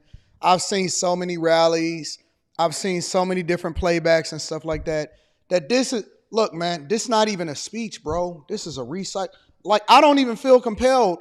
Because I didn't watch his speech during the Democratic National Convention yesterday. I wound up going to sleep because I knew I had to get up early and take care of business. So my thing about it was that, yes, it is life.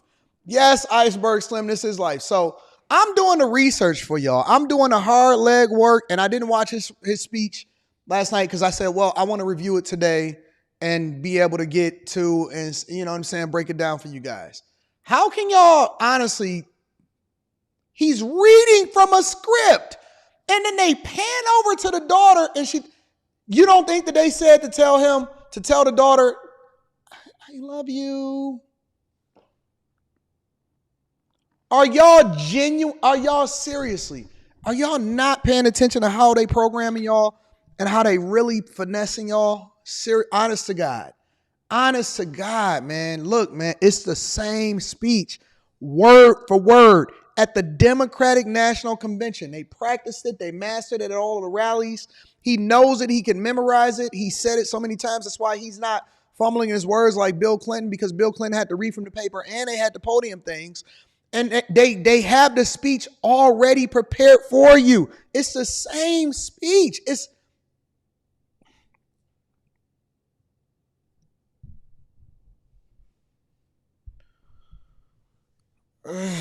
Jesus Christ. Y'all want to see this? Y'all, we seen this. We seen it word for word. We seen every single thing that he's already saying. I almost know the speech. I almost know the speech. I know what he's going to say.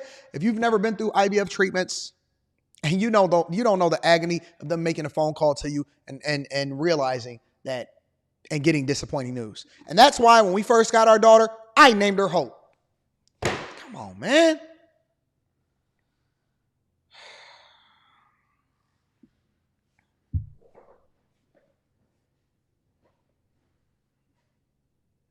I'm not doing it, bro. We wasting our time.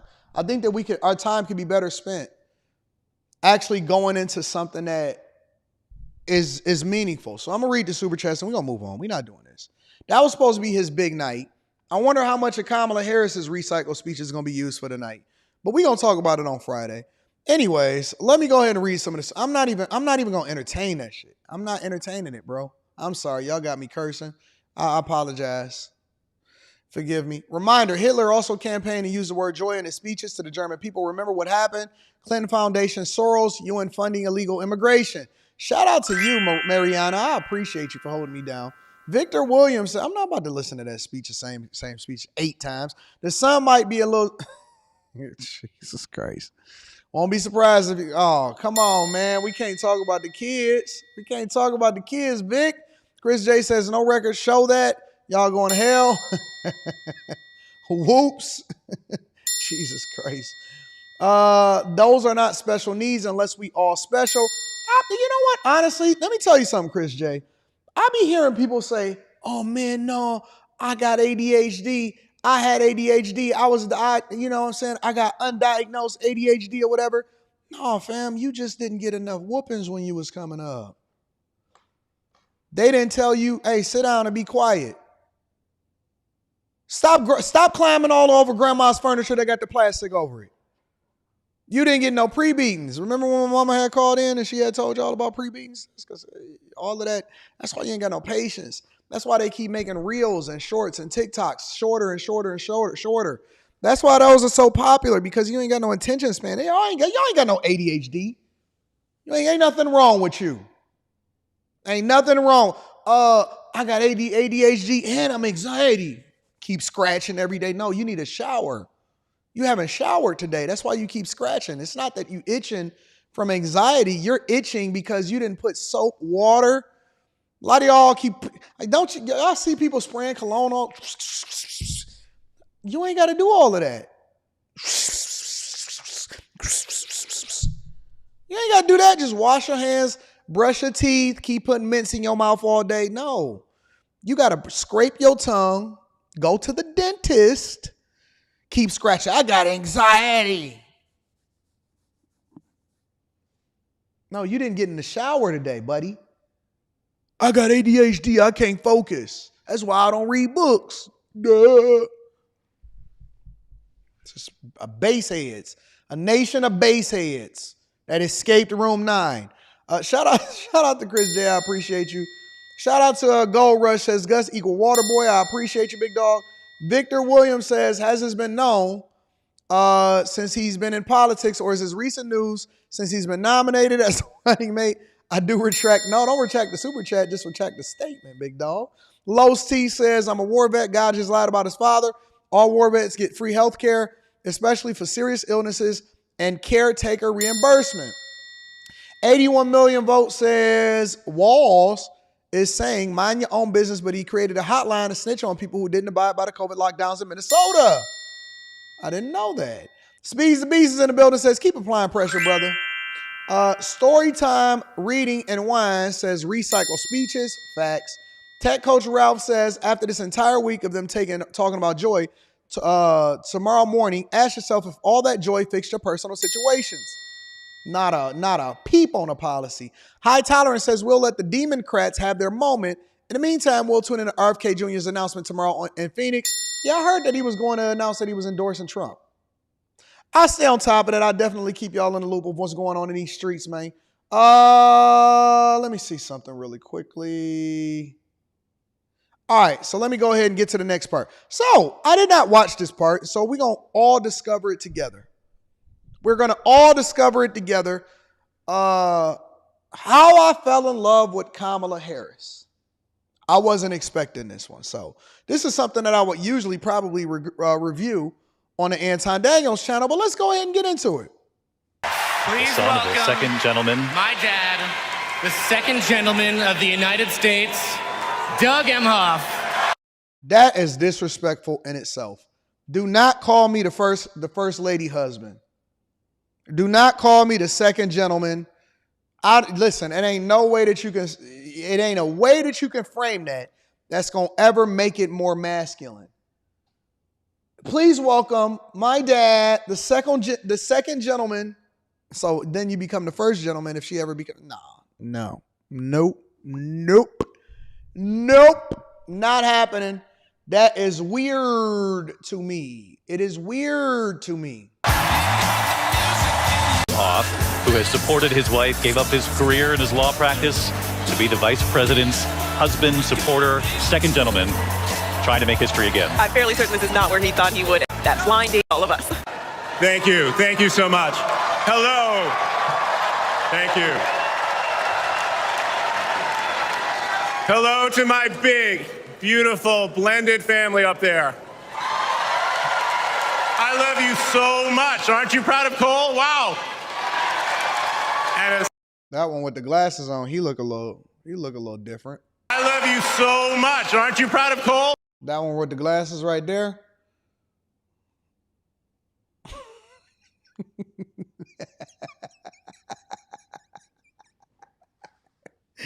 Come on, y'all. Let's keep focused. Let's focus. Wow.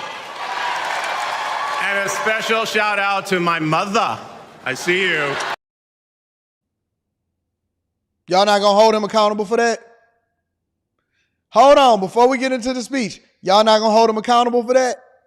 Because y'all keep talking about, oh, no, let me bring my black culture. Let me bring the black culture. Let me bring the black culture. Let me bring the black culture to the front of the congregation. Snow hairs.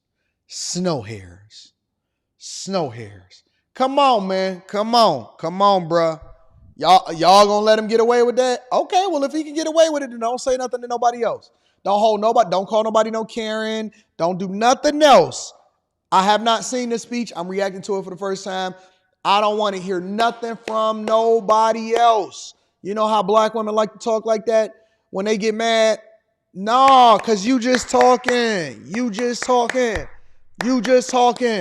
I don't want to hear nothing from another black woman until they bring this to the front of the congregation. I want to see memes all over TikTok about this. I want to see black women talking the way that they talk when they talk to us when they mad at us. No. You not saying nothing. You not saying nothing to me. You not saying nothing to me. With all of that neck wringing and snatching dreams out of the air. No, because it's given. All of it is givens, and it's given trauma from stealing, gentrification, Byron. Do all of that. Do all of that on TikTok. Do all of the clapping, because I don't believe you talking to me like this right now. I want to see all of y'all doing that same, get that same energy to my mother. I don't want to hear nothing. My mother is the only person in the whole world who thinks Kamala is the lucky one for marrying me. And to Kamala, who, well, we just saw where she is. She's out on the trail listening to and talking with voters. Honey, I can't wait for you to come back to Chicago because we're having a great time here. I love you so much. I'm so proud of how you're stepping up for all of us. But that's who she is. Wherever she's needed, however she's needed, Kamala rises to the occasion. And she did it for me and our family.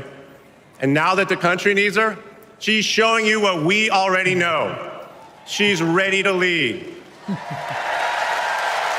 She brings both joy and toughness to this task, and she will be a great president we will all be proud of.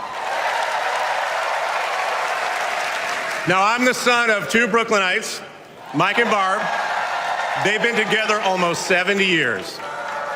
My dad worked in the shoe business in Manhattan, and he moved our family out to New Jersey. Where's New Jersey? I see you out there.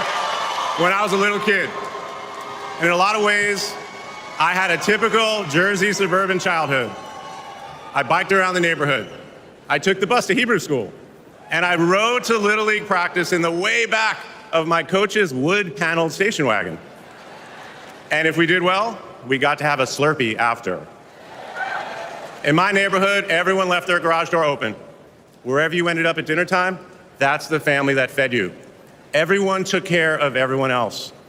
And the guys I grew up with are still my best friends. The group chat is active every day, and it's probably blowing up right now, guys. When my dad had to get a new job. Why they be trying to act like they so relatable to regular folk? Come on, man. Look, bruh, that is over. For the next person that give a speech, I don't care if you're on the Democratic side or you're on the Republican side.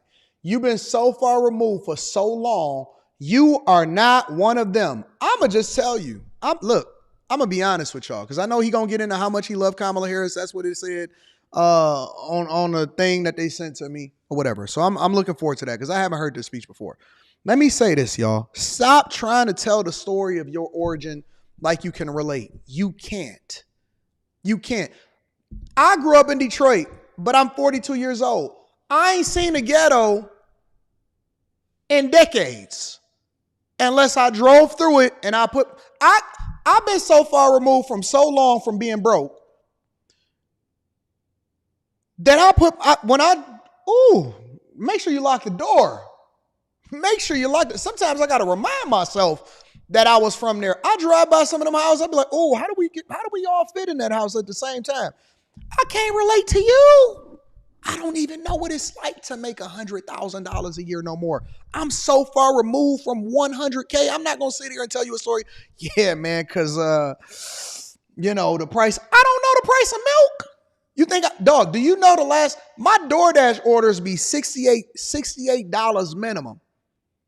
Honest to God, I'm not even going to kid you. I have not, and that's just for me. And it's only because I want to make sure that I can pick between which one I want to eat. Whichever one I don't want to eat, I wind up giving it away to somebody outside. You know what? Everything look good on the menu. Order it all. And then whatever we don't eat, we gonna give it away to the people that... I don't even know what it feels like to drive a regular car no more. I've been driving Benzes and stuff for so long. I've been giving away... I'm not gonna sit here and I could tell you the origin story so you can better understand where it is that I came from so you can't be making no excuses. They keep talking, and yes, if we did a good job, we came and we had a Slurpee. Family. Honest to God. Real talk. Let's stop the gaslighting to try to make it seem like you one of these Americans. You are an elite. You are an elite heir. You've been an elite heir for a long time. You have money for a long time.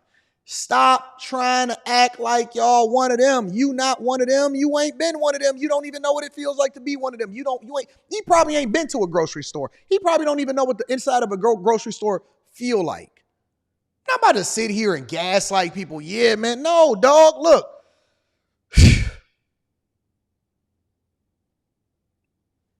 It's not that. When I left, let me tell you something. I was out in the suburbs yesterday because I got multiple places just in Michigan alone, right? I was out in the suburbs yesterday. I have cars that I haven't even driven in months. I have to make time to drive some of the cars. I got a cover on my Porsche 911. My Porsche 911 has 276 miles on it, and I already put it up because I don't plan on driving it until next summer. Stop trying to act like, just get to people, tell them what's really happening. Tell us how you fell in love. Let's not gaslight the people. I hate it. I'm so tired of these people getting up there telling these stories like y'all gonna be able to relate. Even your childhood wasn't the same as everybody else's. It's not the same. We moved across the country to LA. Money was tight. Hey, California. Money was tight. Kamala Harris gonna tell you that she worked at McDonald's. Money was tight, so I worked at McDonald's in high school for some extra.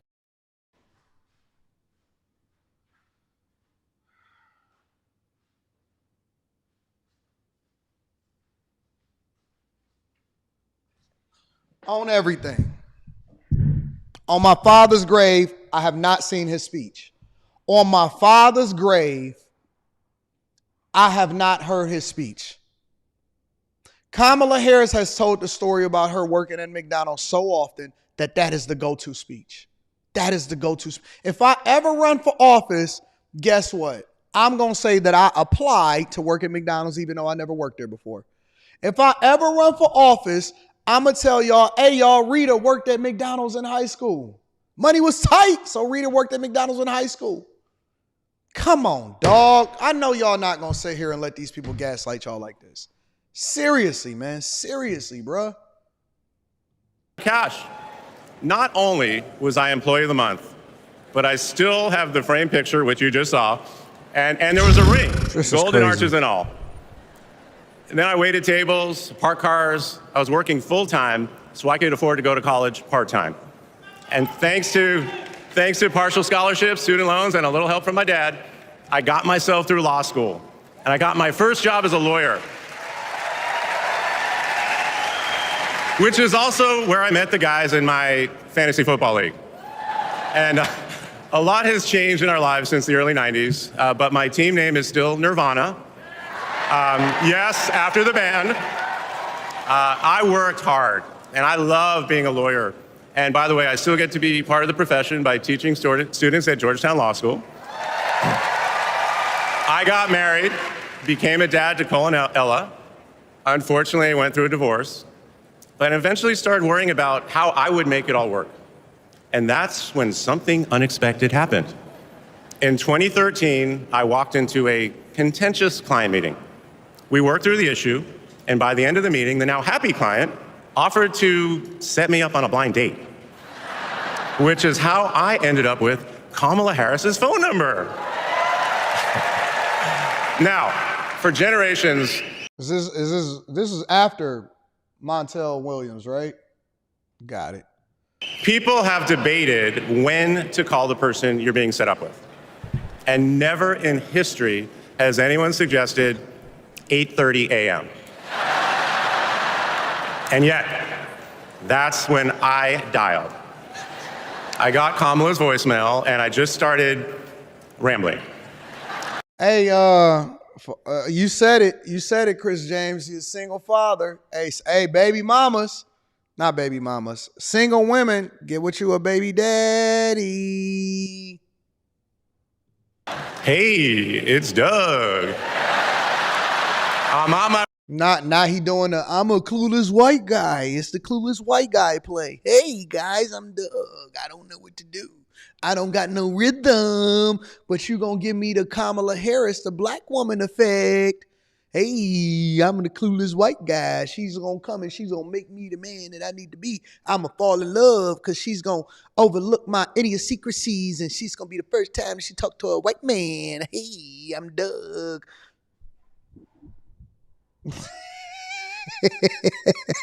Hey. I'm the guy from the Valley, California. I'm the guy that I don't have no rhythm. I can't move my hips, but I'm Doug. My way to an early meeting. Again, it's Doug. It's Doug. I remember I was trying to grab the words out of the air and just put them back in my mouth. And for what seemed like far too many minutes, I hung up. By the way, Kamala saved that voicemail, and she makes me listen to it on every anniversary. But that message wasn't the only unusual thing about that day. Now, Kamala, who normally would have been working hard at her office, just happened to be waiting at her apartment for a contractor to do some work on her kitchen. I was eating at my desk, which was not a regular occurrence for a busy lawyer like me who appreciated a good business lunch. But that's when she called me back. And we talked for an hour, and we laughed. Well, you know that laugh. I love that laugh. And maybe that counted as our first date. Or maybe it was that Saturday night when I picked her up and told her, buckle up, I'm a really bad driver. Because you can't hide anything from Kamala Harris, so you might as well own it. And as I got to know her better, this is a horrible speech, and just fell in love fast, I learned what drives Kamala. And it's what you've seen over these past 4 years, and especially these past 4 weeks. She finds joy in pursuing justice. She stands up to bullies just like my parents taught me to. And she likes to see people do well, but hates when they're treated unfairly. She believes this work requires a basic curiosity in just how people are doing. Her empathy is her strength. Over the past decade, Kamala has connected me more deeply to my faith, even though it's not the same as hers. She comes to synagogue with me for high holiday services, and I go to church with her for Easter.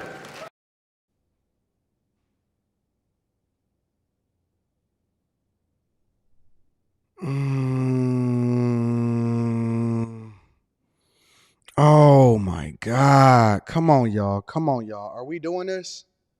It's a Thursday. It ain't even Friday yet. Are we doing this?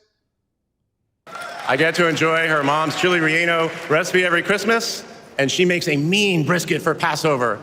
It brings me right back to my grandmother's apartment in Brooklyn. You know, the one with the plastic-covered couches.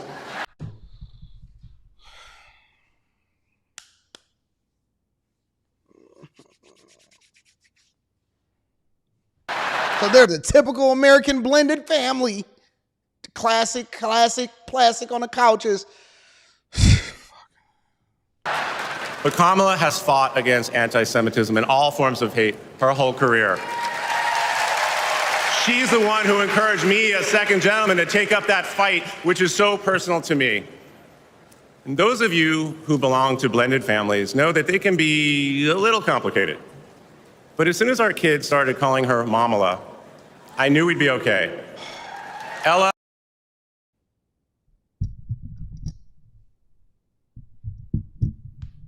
You mean like the Mamala that Drew Barrymore had? Come on, man. Y'all not gonna lie to me. Why y'all keep lying to me, bro? This junk is stressing me out. Honest to God, this junk is stressing me out. So y'all gonna keep lying to me? Y'all gonna gaslight me like this? You telling me that Drew Barrymore hit you with the Mamala.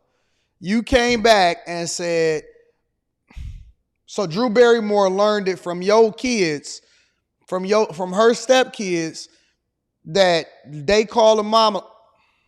Ella calls us a three-headed parent. Y'all not about to gaslight me. Y'all not gonna gaslight me. Nope.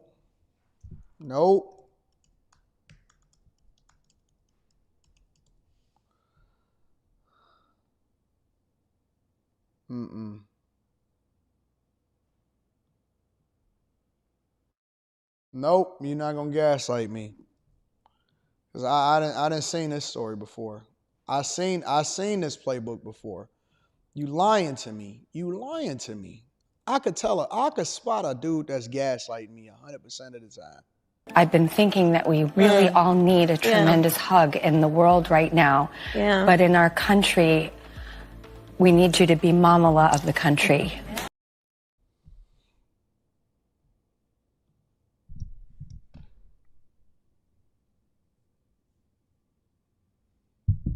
I feel like I'm cursed with a good memory. Rhonda, I feel like I'm cursed with a good memory. Something is wrong with me. Please don't let me continue to remember this type of stuff. Come on, dog. Come on, Doug. Don't do this to me, Doug. Dougie Doug. Don't teach me how to Dougie like this, Dougie Doug. Come on, Doug. Look at this fakeness. Look at the fakeness in this. Look how close they are to each other uncomfortably. They don't even like each other. Yeah. But in our country, we need you to be mamala of the country.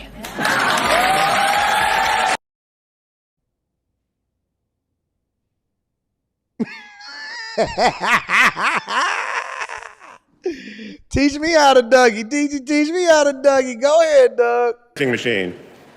Kamala and Kirsten, thank you both.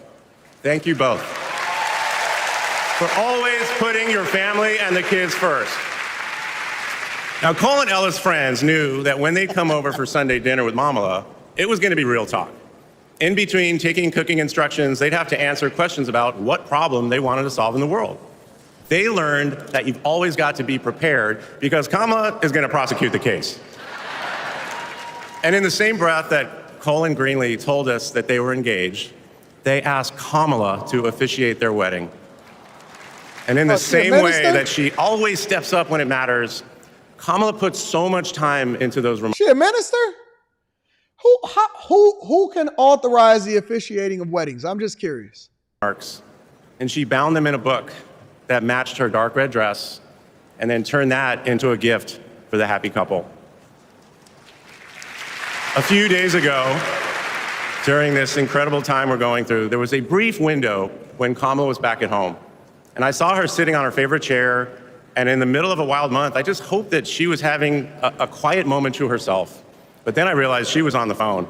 And of course, my mind went to all the potential crises that the vice president could be dealing with. Was it domestic? Was it foreign? Was it campaign? I could see she was focused. Oh, so she was paying attention to what was going on at the border. Gotcha. And all I knew was that it must be something important. And it turns out it was. Ella had called her. That's Kamala.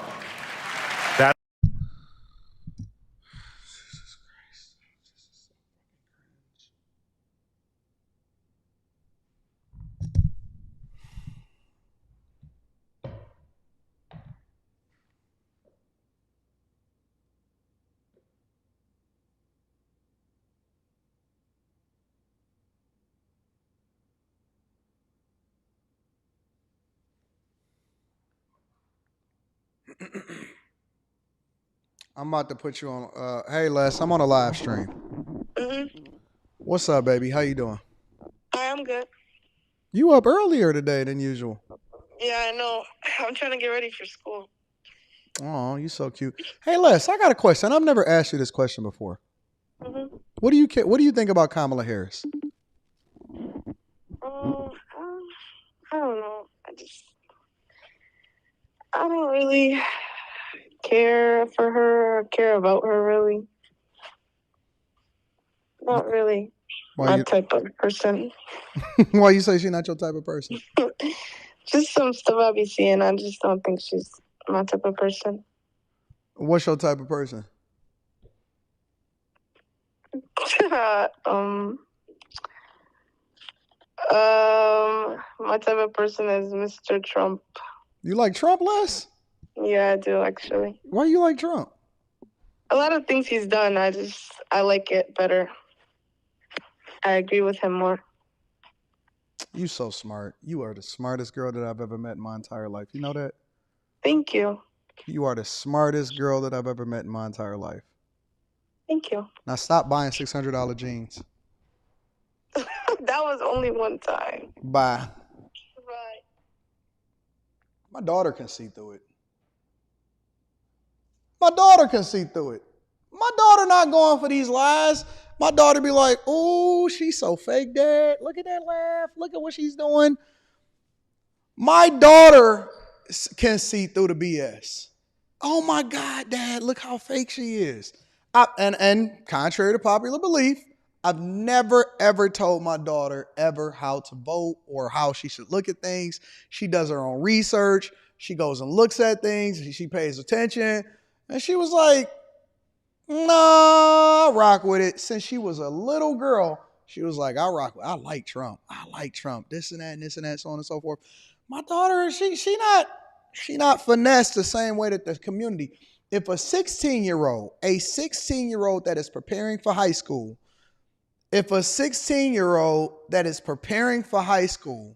could see through it, how can these grown women that be on TikTok not be able to see through exactly what this woman is? If a 16-year-old can see through it, how can grown people out here not be able to see through it? It sounds scripted? Okay, cool. You know me, I don't mind. I don't mind calling, having a good time. It sounds scripted. Yeah, I plan to call my daughter at the 2-hour and 30-minute mark.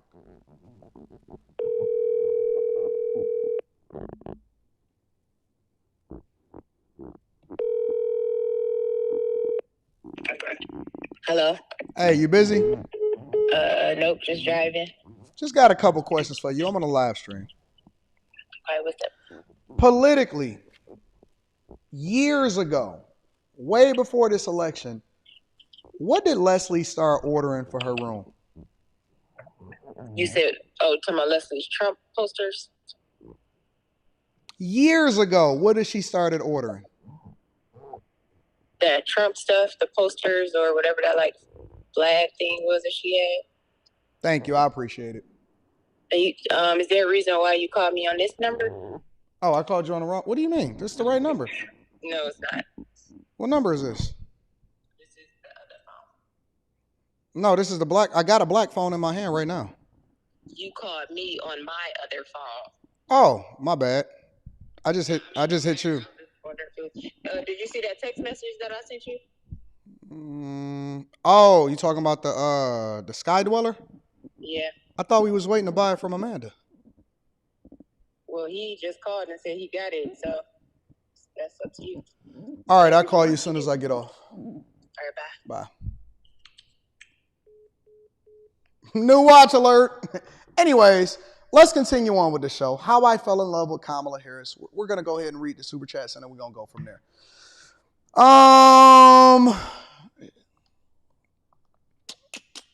My daughter was having Trump flag. And it's so funny. You know what's so funny? I actually have live streams where I went through and I went and ran through the house with my daughter's flags on.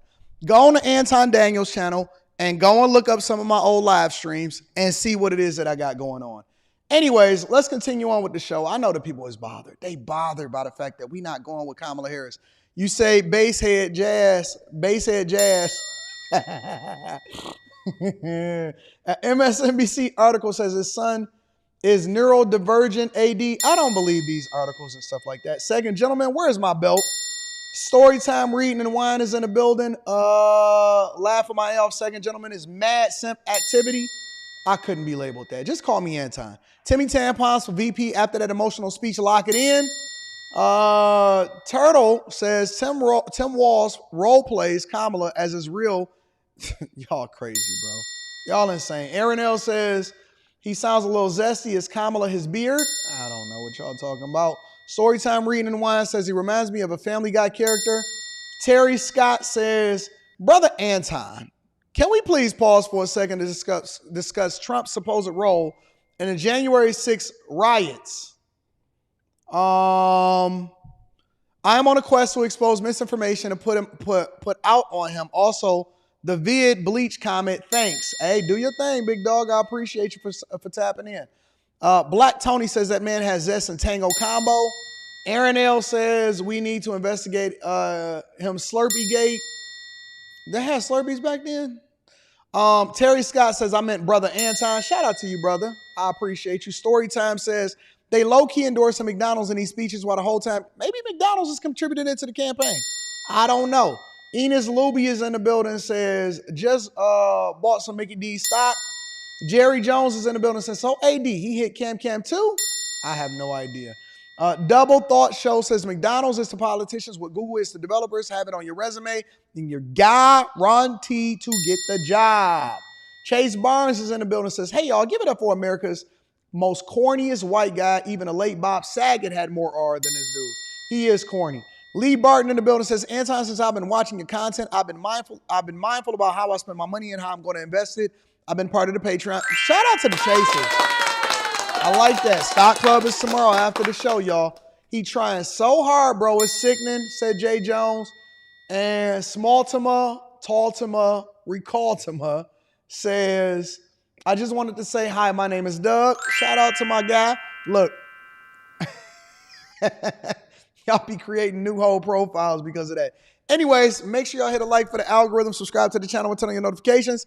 Last but not least, before we go, ladies and gentlemen, because they were breaking down all of the different things and the details about why Kamala Harris is such a good person and she's the mamala and she's on the phone and she denies phone calls from the Pentagon in order to talk to Emma or whatever the girl's name was and all of this stuff.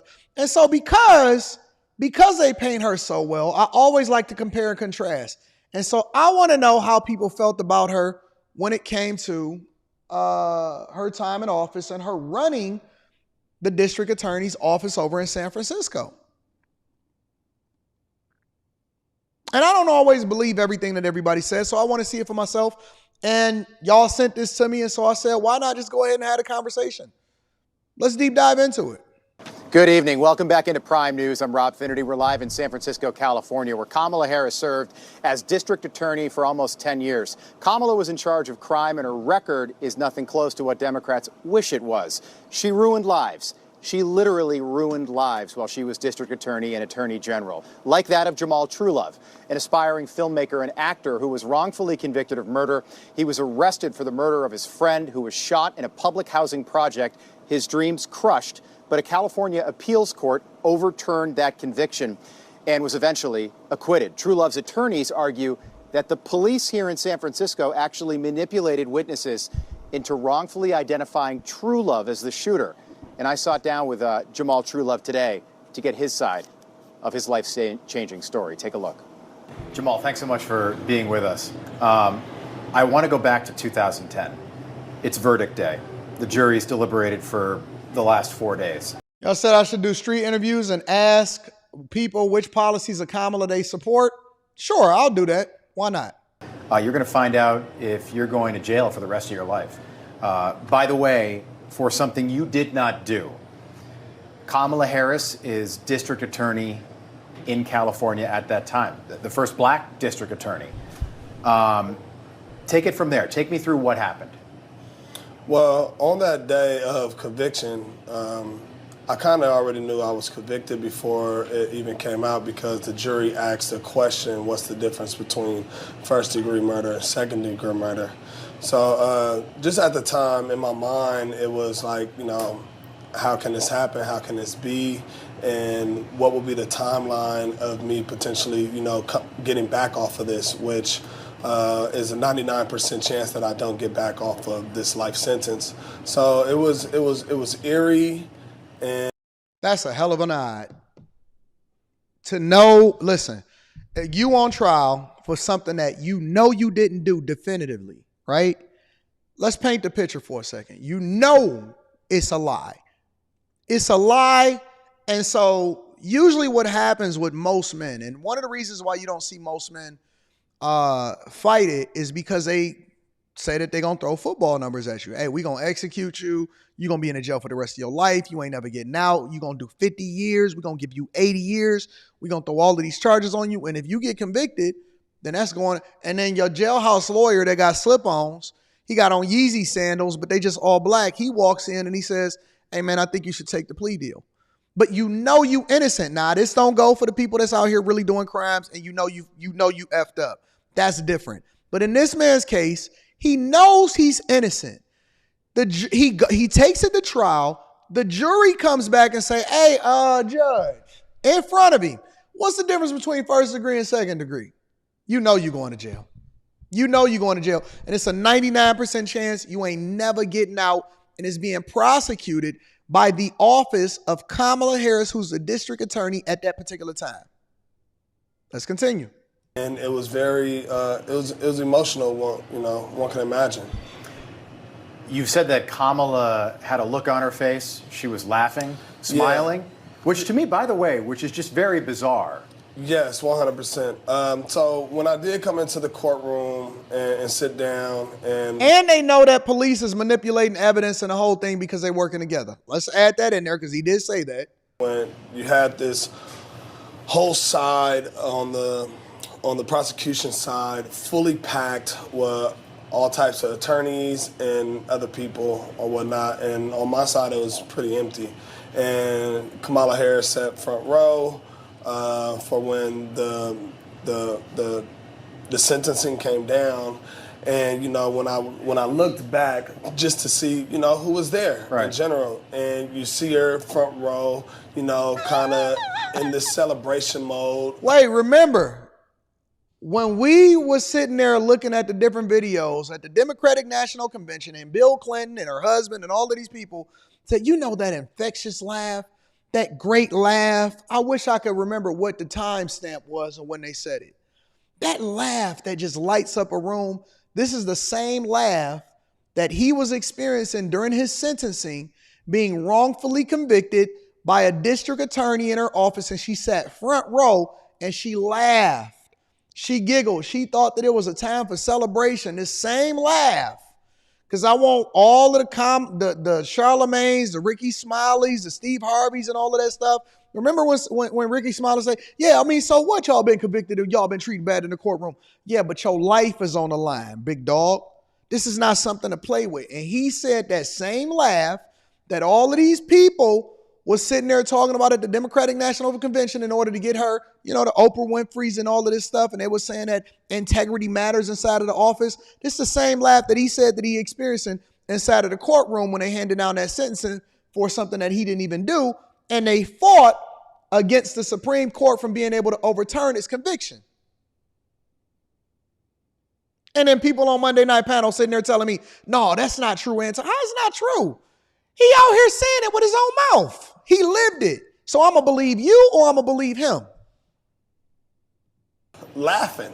We locked eyes one time, and it did feel like, she was laughing at me. That's how I felt. But the laugh was similar to what you see her laugh now, right? Yeah. After any celebration or any, discomfort of any sort, she just laughs. And, now I didn't know that at the time that was kind of like her thing or whatnot, but, I took it personal, that, this lady that is, head district attorney of San Francisco that, is presumptuously black, right, is laughing at me. Why was she even in the courtroom? Was your case that public here in the Bay Area that she felt the need to be there in the front row on the day that the jury read the verdict? Yeah, I had a very publicized case because I was previously on a reality show called I Love New York, and it's a murder case. I mean, San Francisco's only 7 by 7. There's not too many murders that's happening, and you have to know that having that on your record, a conviction record of, convicting murderers, right, was something that she was running on. And you got to think about So when she gets on these rallies and when she stands up tonight at the Democratic National Convention and she says she's tough on crime, remember this, a district attorney in most instances, especially those that's looking to continue to further their political career, is going to leverage those convictions, and they use that as talking points. So when you go to jail for something that you didn't do, and again, this has nothing to do with the people that's actually convicted for the things that they did do. When you go to jail for something that you didn't do, and they champion that, and they leverage that, and they say, hey, listen, I did this and I did that, it's people that's actually living through and have given up portions of their life, years of their life that they never gonna get back as a result of what it is that you did. And they just go on and they kick it and they become a part of the go along, get along club, and life's just as good as them, and they still giggling, they laughing, and they sit on the couch with Drew Barrymore, and then they go and they have Doug Emhoff call, and you say, hey, my name is Doug, hey, and you get the powwow, and you get to rub shoulders with Oprah, and you get to be given to the black community and tell the boule and the AKAs and all of these other Divine Nine and the Alphas, the Omegas. You get to tell Steve Harvey, hey, him and Ricky Smiley is doing this together. Oh, you get to do all of that. You get to go on and live your life. You get to go on and live your life. You can even become president of the United States of America and still have the black delegates in the community support you. But it's a man out here that you giggle with the same laugh that you do at your rallies.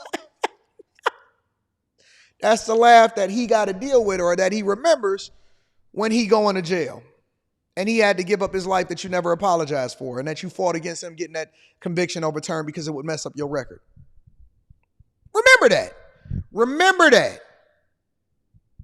Running for Attorney General at the time. Right. So for her, at any time she could, celebrate her doing her job or whatnot, then, she made it a point to show up. Send me that Spike Lee sentence after as well. You going to vote for Kamala Harris in November? No, absolutely not. I'm voting Trump this year. Do you feel like there are a lot of people in the African-American community and the black community that feel the same way about Kamala versus Trump now? Yes, 100%. I mean, what I get from my community, the black community, and I'm not talking about the super, left-wing media black community. I'm talking about people, everyday people that I see and talk to in rural areas and so forth, that says, the only thing that Kamala's ever did for black people was lock black people up. And that played a big part to our culture. Our culture is known for black people going to jail, coming home, rapping about it, and being celebrated, about it as well. But from what I get from the people that I talk to, that they're not voting for Kamala Harris, and they're not voting for Kamala Harris just because she's black, neither. They're voting for Trump. They don't want to vocalize it in public too much because you get demonized, which in a lot of aspects, I'm being demonized right now. Right. This man is talking. I got to find out who this guy is. I got to get him on the show. This man is talking. He's absolutely talking, and he's literally speaking this. I think it's way, way more people than are publicly saying it because they don't feel like going through the headache of dealing with your baby mama. It's a lot of people. I think y'all going to be surprised in November. They trying to spin it. The media is trying to sell y'all a narrative like, hey, get on this train. Hey, she got these crowd sizes. Everything is awesome. We got Oprah. We got Bill Clinton. We got Obama. We got Michelle. We got everybody that's endorsing her. We got Charlamagne, Ricky Smiley, Steve Harvey. Let me tell you something. It's more people than you realize that's woke.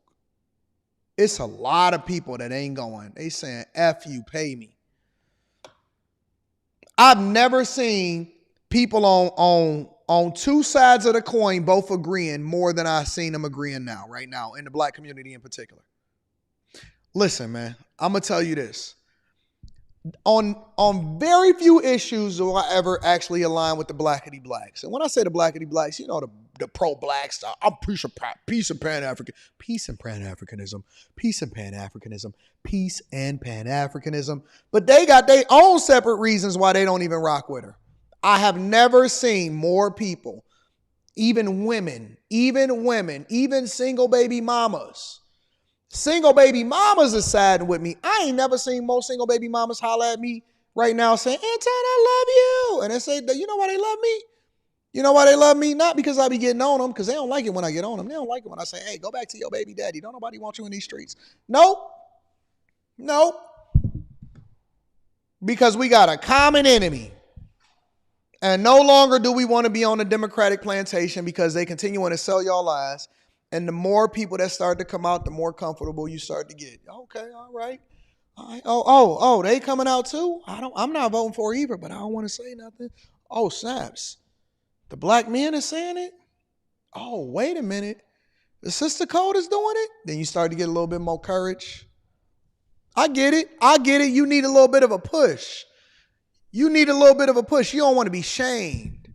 They didn't shame you for having a child out of wedlock, but you don't want to be shamed. See, you felt comfortable saying, oh, no, my baby daddy got me pregnant.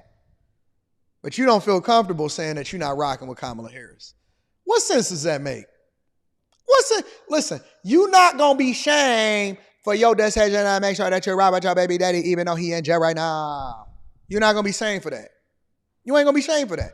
But you don't want to be shamed for going against the sister code when it comes to who you voting for, even though that's your God-given right. Wake up. Wake up. Wake up. Wake up. Wake up. The things that we get offended by is crazy. Crazy. Let me show some love to this person right here real quick. Story time, I appreciate you. Let me give you a round of applause. Kamala is Rita Repulsa from the Power Rangers. I don't even remember the Power Rangers. I don't even remember what their names was. I don't remember I used to watch it every day after Mighty Max, though. I used to be eating my cereal, getting ready for school in the morning, or was it after school? I know, no. In the morning it was, no, Power Rangers came on in the morning because I used to watch Power Rangers. It was, I used to be getting ready for high school. It was Mighty Max. Some of y'all might not be familiar with Mighty Max. It was Mighty Max. It was the Tick.